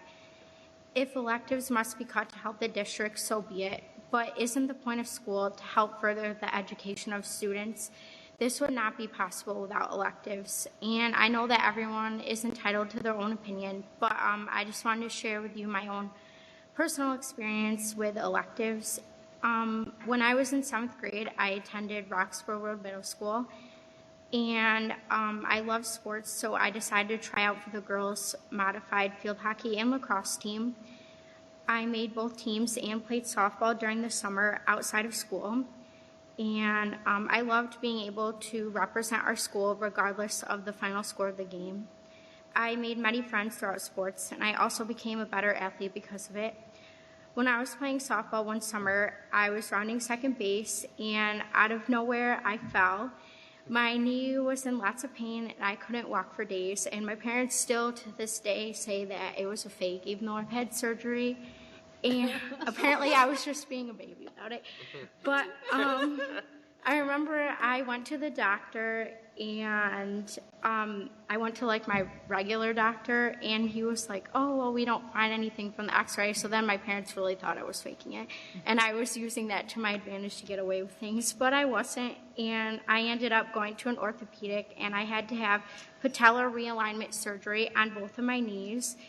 And basically, like, your knee sits in your kneecap, and mine's flat. I was just born that way. So I wasn't able to play sports anymore. I had surgery, but I'm still not able to play sports. And so all my life, my dream was to become a college athlete, and that dream was slipping away because of it. But my dad encouraged me to try watching sports and to try to make that my hobby if I couldn't play them. So when I was picking classes in 9th grade for my sophomore year, I was overwhelmed by the many choices of electives offered at the high school. Since I love sports, I decided to take a class called Sports and Entertainment Marketing. Within a week of the new school year, I raved about the class to everyone I knew, and anyone who knows me knows that I talk a lot, so I was talking to random people, probably. And like I was going to say, my parents must have heard story after story about everything. They probably could have passed the class too, just from what I said.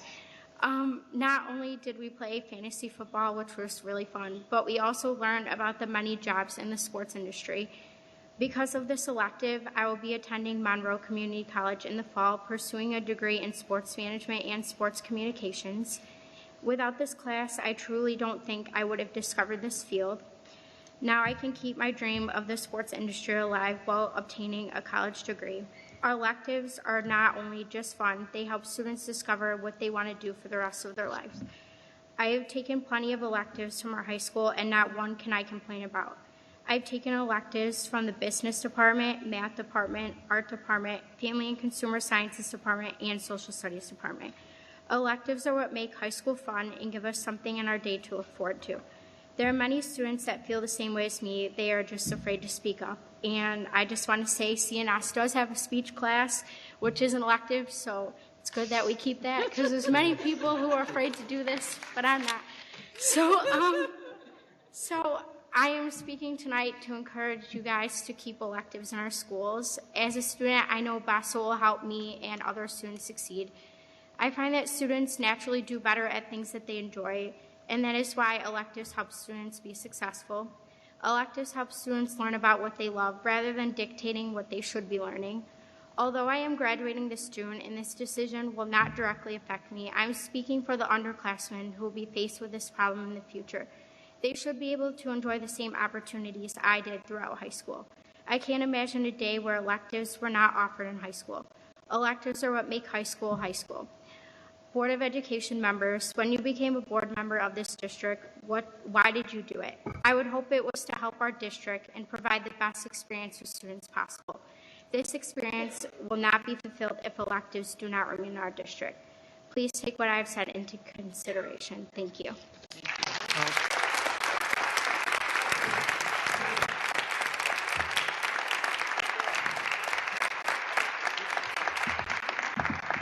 I have to say, Brittany, that last year, through a concerted effort by our faculty, our teachers, board members, community members, we asked for help, because the last thing that any of us on this table and out there want to do is cut electives. So we may be calling on you to tell your friends and your neighbors to help us. I can promise you on behalf of my fellow board members that we will try to put forward the best budget that we can, cutting the least that we can, but we're going to need your help, and I think you'll be a great advocate. Thank you.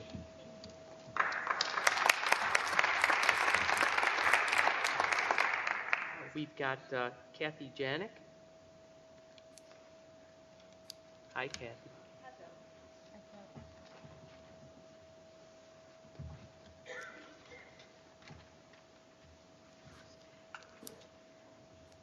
Good evening. My name is Kathy Janik. I currently have a daughter at the high school who will be graduating this year. I also have two other daughters, one who graduated in 2006, the other in 2009. I'm here tonight to address the chipping away of electives and staff these past few years at the high school. All departments have endured staff reductions, so sections of electives have been cut across the board. When my older daughters attended high school, their elective choices were so plentiful that neither one had any study halls the entire time they were at CNS. I kind of took for granted that my youngest daughter would be in the same situation, but that has not been the case. This past year, she was scheduled for an elective that was one of the ones cut, and another that, due to section reductions, was not available during the block she had open, and consequently, she had 2 study halls in the first semester alone. While study halls do have a purpose, I don't feel it is in the best use of a student's or instructor's time. Our district is focusing on college and career readiness. Therefore, there should be ample opportunity for our students to try different classes with a wide range of interests. Whether it is a computer-aided drawing class, fashion design, or automotive technology, it is important to have these options open to our students who are entering an ever more competitive college selection process and ultimately a competitive job market. Electives are an integral part of a high school student's curriculum. For some, that art class or technology class to look forward to helps get them out of bed in the morning. It's what drives them to do better and gives them motivation. It's that one part of their day that gives them something they want to do instead of what they are required to do. While the required courses provide the foundation, which is critically important, the electives allow that foundation to be built upon. Whether it's the food or sewing class where basic math skills are used, or the art class that allows for a strong ELA foundation to help write a critique of an art piece, these classes are so important to the overall development of our children to become productive, contributing members of society. While I can appreciate that the weeks ahead will be filled with tough decisions, I ask that you do all possible to avoid making any more cuts to classes at the high school. In a few months, my husband and I will transition, this part's going to be hard for me, from parents of a North Syracuse Central School District student to that of residents of the district who no longer have children within the schools. We are confident that our children have gotten a top-notch education, and I'm so proud of all the years I have been involved here, nearly 20 years now. I have been on countless committees, first at Cicero Elementary, then Lakeshore, Gillette Road, junior high, and the high school. I've sat through so many meetings, I've lost count. It is certainly with some sadness that I close out my years as a parent here and hope that the years ahead will provide me an opportunity to be involved at some level. I would like to thank many, many teachers, administrators, board members, and all our others that have helped my family throughout these years. Thank you.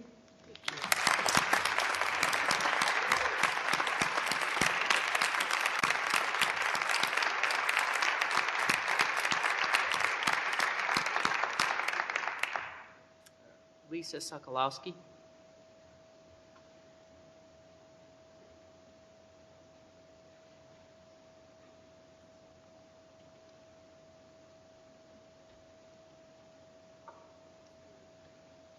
Welcome. Thank you. Thank you.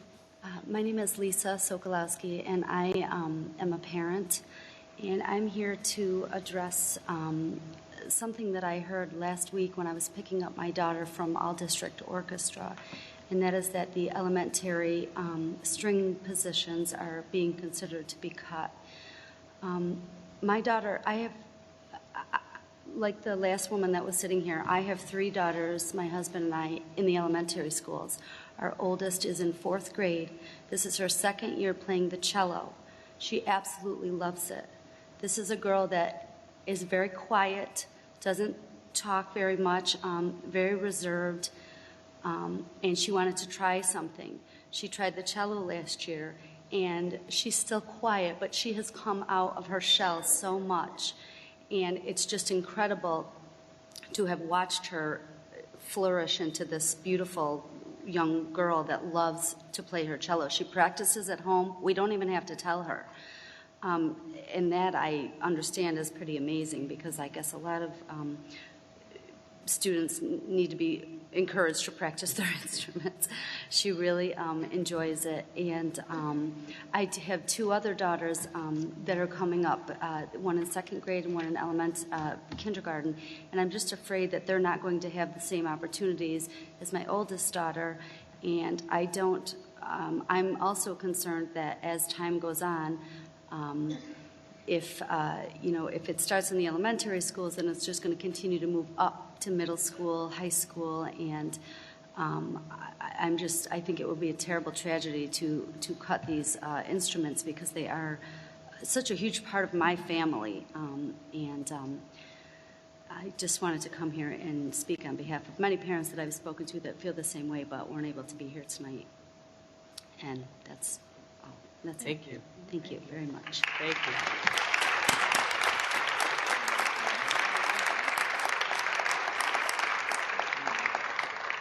Becky Hall.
Good evening.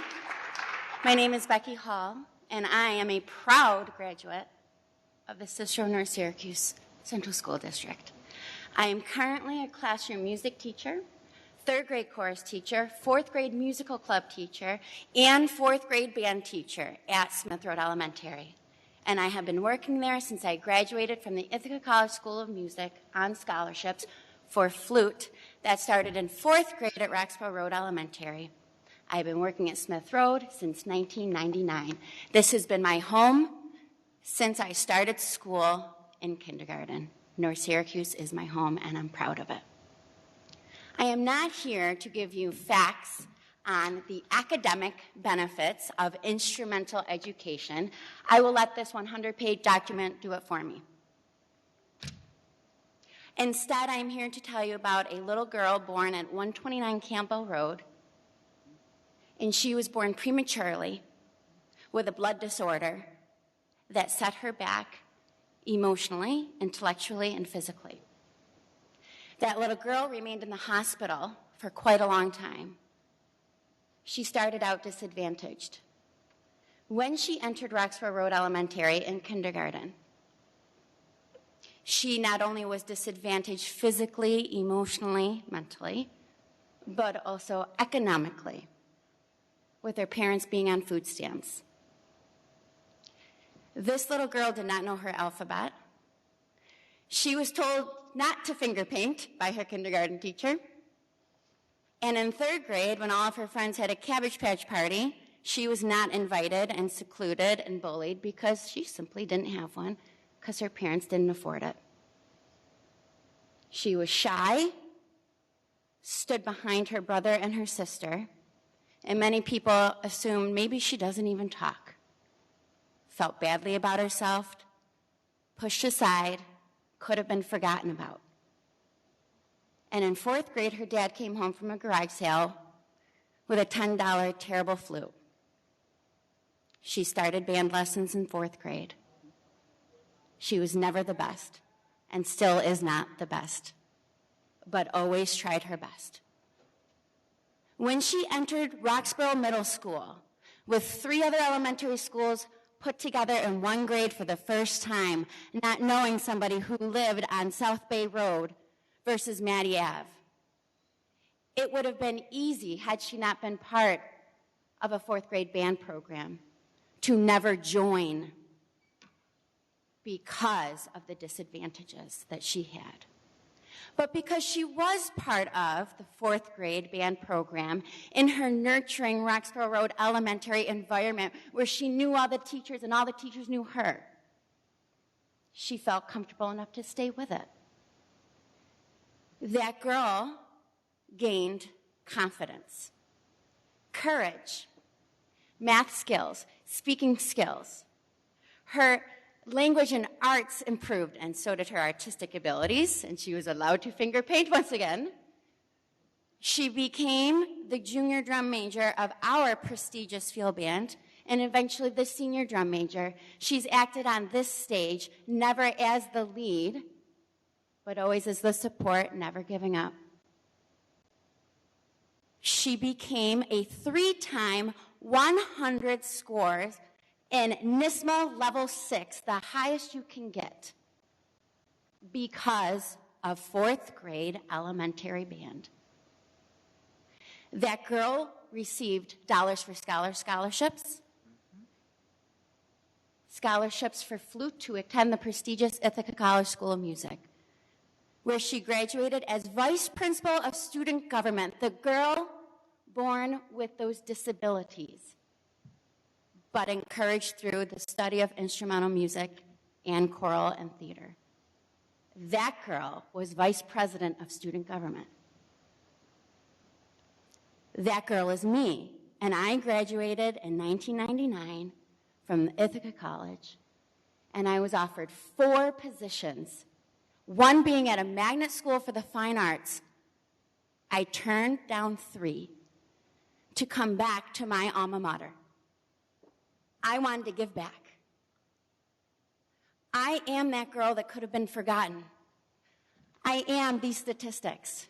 I'm her. I'm proud. I came back to encourage others that could have been, and maybe will be forgotten. We know times are tough, but for 4 years in a row, the music department has been targeted. We've taken it. I started off as classroom teacher and chorus, and now I'm doing 5 different areas. And I don't complain. I do it because my teachers would have done it for me, and I know those kids need me. Please don't take this from those kids. They need this program. I don't need all these facts from Harvard and beyond to prove it. We do not hurt the Common Core areas. We help it. We are the area that makes the house the home. When you come to our senior luncheon at Smith Road in 2 weeks, we are the ones playing. We are the 4th graders that are playing their flute and the saxophone and the cellos. It's them. We make the house the home. We develop children and their character education. We nurture self-confidence in ways other areas perhaps can't achieve that much success. Look at me. I'm here. I'm your product. Please don't take it away from our future children. Thank you. Thank you, Becky, but you forgot to mention that you had 2 wonderful, supportive, nurturing parents. Oh, absolutely. Who's home right now with my daughter? Thank you.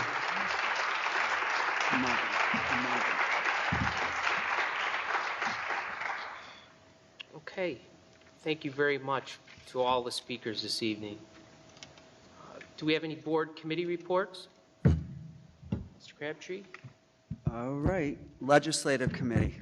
Now the exciting part, right? This Saturday, but the audience needs to know this. This Saturday, your Board of Education, your superintendent, your assistant superintendent for business will be meeting with our state legislators.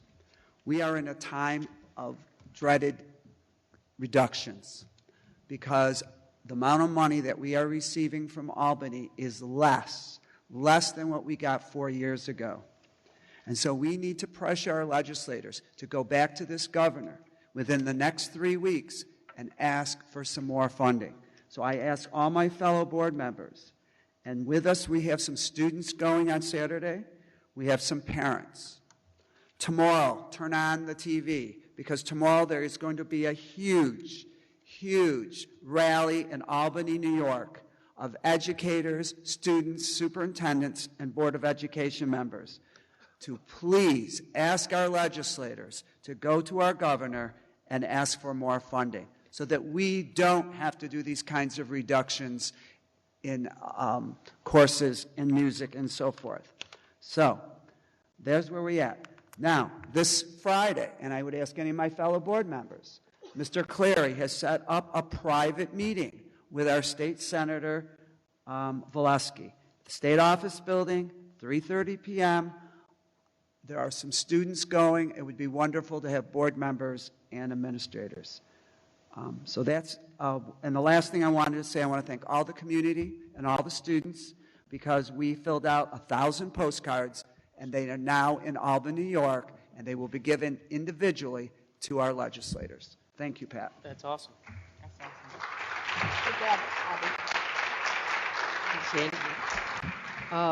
Just want to reiterate, I think some of it might have gotten lost as our students were exiting. We have our legislative committee meeting on the 11th. It will be here in this building in the library, which is not our customary place to meet. One of the policies that we will be looking at during the next 3 months or so is the academic eligibility policy. And these are the academic standards that we set for participation in sports and extracurricular activities. In the process of discussing this, I had a number of students come and speak to me, and one of the things that they said to me, and it made a tremendous amount of sense to me, I have to say, is that they could understand why this standard had to be met for athletics and for extended productions like our play and other things, but that if it was our intention to increase school spirit and to give kids a place to participate and to get more of a sense of belonging in school, why did this have to apply to things like the Builders Club, which does volunteer work in the community? Why did this standard have to apply to something like Moja that promotes unity? Why did it have to apply to any one of a number of clubs that require a lot less intense participation, but at the same time encourage that sense of belonging and identity with school and giving kids a place to go? And I have to be honest and say that, you know, this made a lot of sense to me. And what I'd like to ask those of you, parents and students that are here in the office, let me hear from you. You can email me through Mrs. Gibson, C. Gibson at North Syracuse Central School District.org, and I will see that whatever comments you make, pro or con, are part of our deliberations as we look at this policy for re-adoption. Thank you. Bob, you have a comment? Yeah, I just wanted to talk to, Mrs. Hall, who was a recipient of Dollars for Scholars. I remember that night that you received your award. For all you seniors out there, the applications are now available. You can get them at the Career Center. Go on the website, please. We're looking for many students to apply. But I want to tell you how great this community is, how great this high school is, how great this junior high is, the middle schools. Yesterday, from 4:30 to 8 o'clock at night, we had 75 students from this district get on the phone and ask our community to step forward and to give donations. Last night, we earned $8,675 from this community in 2.5 hours, 3.5 hours. And we're going to be doing it again next Sunday. So if any students are interested, see me after, okay? Thank you, community. Appreciate it. Anyone else? Yeah, I just want to say something. Go ahead, Mike. I don't know if anyone else, is this on? No. All right. I don't know if anyone else in here or on the board had a chance to go to the All-County Festival this past Saturday. It was unbelievable. The amount of talent that we have, not only in this school district, but in this community, is really something when you hear it. I walked in, and without looking at everyone on the stage, you'd think you were listening to high school students playing those instruments. Knowing that 24 hours beforehand, you had students from all different schools across this county, never played together, never seen each other before, to come together and form an orchestra like they did is absolutely stunning. If you guys didn't get to go, unfortunately, we only host it every 2 years. But I encourage everybody, the next time it's here, to definitely go. It's really something to hear them. I just want to thank everybody at this building who helped put that on. It went incredibly smooth, and I look forward to it again. Before I turn it over to Dr. Dice, I just want to say that as in past years when faced with the type of funding woes that we are in the throes of, it seems to have been quite a long cycle. When I first started on the board, they had just come through a cycle where the funding from the state and so on wasn't so good, and then we had 2 or 3 good years where it wasn't as difficult, and then another 4 or 5 years that it was difficult. But it seems that we're in the throes of a scenario where the federal and state government continue to put mandates, unfunded mandates on us while, again, funding us at a level that's less than we were funded 4 years ago or 5 years ago. I can tell you that the children that graduate from our school district at the end of this school year are not going to get the same quality education that my daughter received in 2006 when she graduated, and my other daughter in 2008, and that pains me. That pains all of us. we're faced with choices that there's not a person at this table that wants class sizes to increase. There's not a person at this table that wants to not have all-day kindergarten. There's not a person at this table that wants to cut any electives, that wants to cut teachers. I mean, you all see the numbers. We have less teachers every single year, and you can't educate kids without them. So what I say to you is that the last couple of years, I think we've kind of talked about the notion that it's time for us to decide what the education system for our children and in our community is worth and what that will cost. And we asked last year if folks would email us what's important to them and what they're willing to pay for it. Because that's when we come down to the final numbers and the final what are we going to cut, what are we not going to cut, what we think you will pay for will be very, very important to us. And we also have to mention that even though there's a tax cap on what we can put forward, and we're always cognizant about the fact that we want to give the best bang for the buck without charging our taxpayers too much, but with a supermajority, which means 60% of the people in our community vote yes on a budget, we can raise it to whatever your will is. So I urge you to think about the things that are important to you and think about what it's worth to you and think about what you're willing to pay and get that information to us. Email the clerk, email us through the clerk, and believe me, it's heart-wrenching for us to have to say, Becky, my daughters are string students from Smith Road Elementary School. So the thought that a fourth grader or a second grader would not have that opportunity, it's not a good thing. And it's not the way we, as a group, want to put forth the product that we have to offer. But again, we have to be realistic. But you can have a voice, and please let us know that so that we can.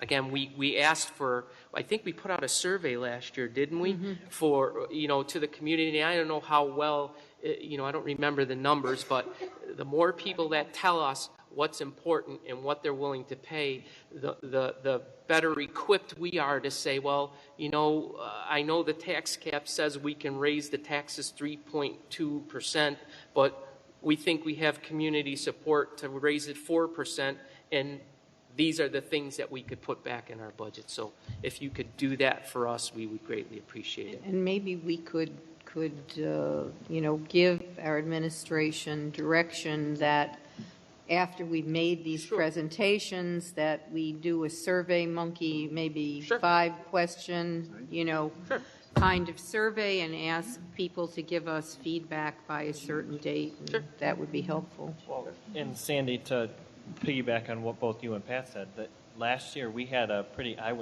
good turnout for those surveys. I would say we did too. And that indicated that we would do far better than 60% with our budget vote. So we don't need people just to respond to the surveys. We need them to show up and support during the vote also.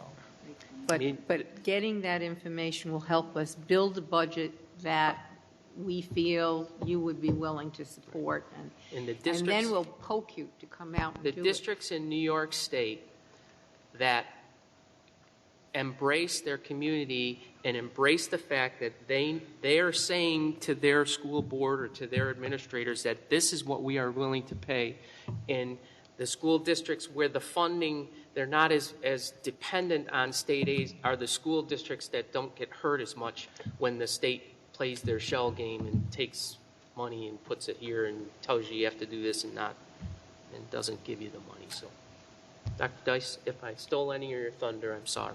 No, I'd just like to add, the budget process is always a difficult process, and so we welcome all of the feedback that anyone wants to give us.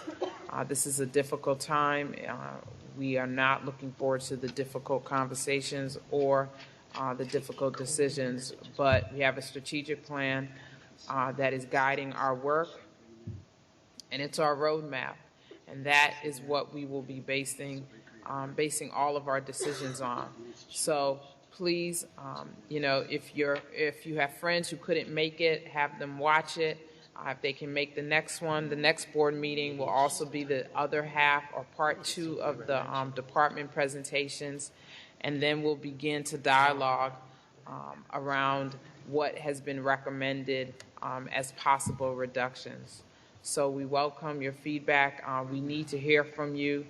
We'll definitely proceed or move forward with conducting some type of survey to once again add additional information to the conversation as we look at trying to make the right decisions on behalf of our students and families. Thank you, Dr. Dice. Routine action items, we only have one. Are there any questions or discussion on that item at all? I move to take it as a group.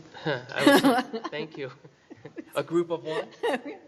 Recommended action is to approve the classification of school placement of disabled students who are certified as eligible to receive special education by the District Committee on Special Education for 214-13.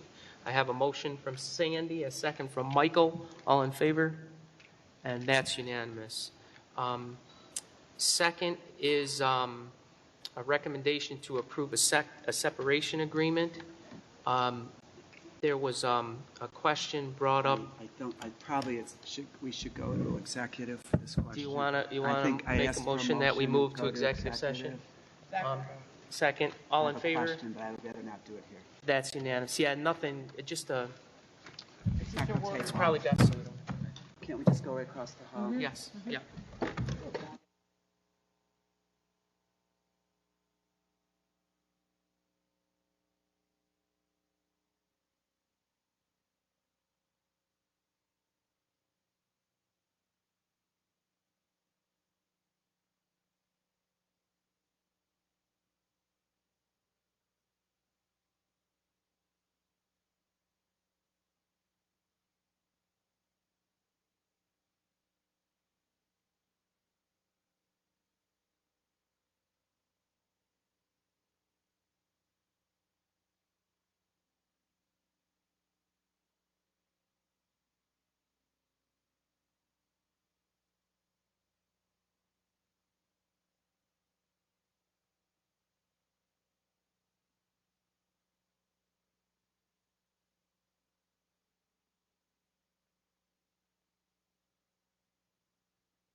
Check, check, check, check, check, check, check, check, check, check, check, check. Other one. Check, check, check, check, check.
Yes, lucky guys.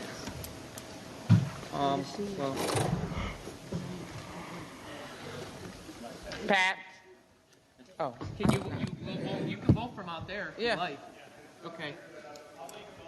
Okay, all right. So we have a recommendation to approve separation agreement. Pat Svoboda made the motion. I'll second it. Michael Marizio seconded. All in favor? That's unanimous. No. No, wait a minute. Kay said no. Kay, you said no? Yeah. Oh, well, it looked like you raised your hand. So we have 7 here. We have 6, 8 yes, 1 no. Right. 7 yes, 1 no. 7 yes, 1 no. 7 yes, 1 no. Okay. Do we need an executive session before we take up personnel items A, B, and C? No? Any discussion? Can I have a motion to take personnel items A, B, and C as a group? Michael D'Onofrio first, Michael Marizio second. Recommended action, I didn't see you down there. Recommended action is to acknowledge A, or approve A, acknowledge B, and approve C as submitted. All in favor? And that's unanimous. I'd like to make a motion that we move to executive session for the purpose of receiving an update on negotiations with the North Syracuse Education Association, the Directors Bargaining Unit, and the bus drivers and bus attendant bargaining units, and to review the employment record of 2 individuals with no action to follow. Second? George, all in favor? That's unanimous. And we're adjourned. Thank you. By the way, great job with the mics. I hope that software helped you and all that good stuff helped you. Great job. And so now off the camera, glaring in our eyes. I always feel like somebody's going to shoot me. Michael? I walk.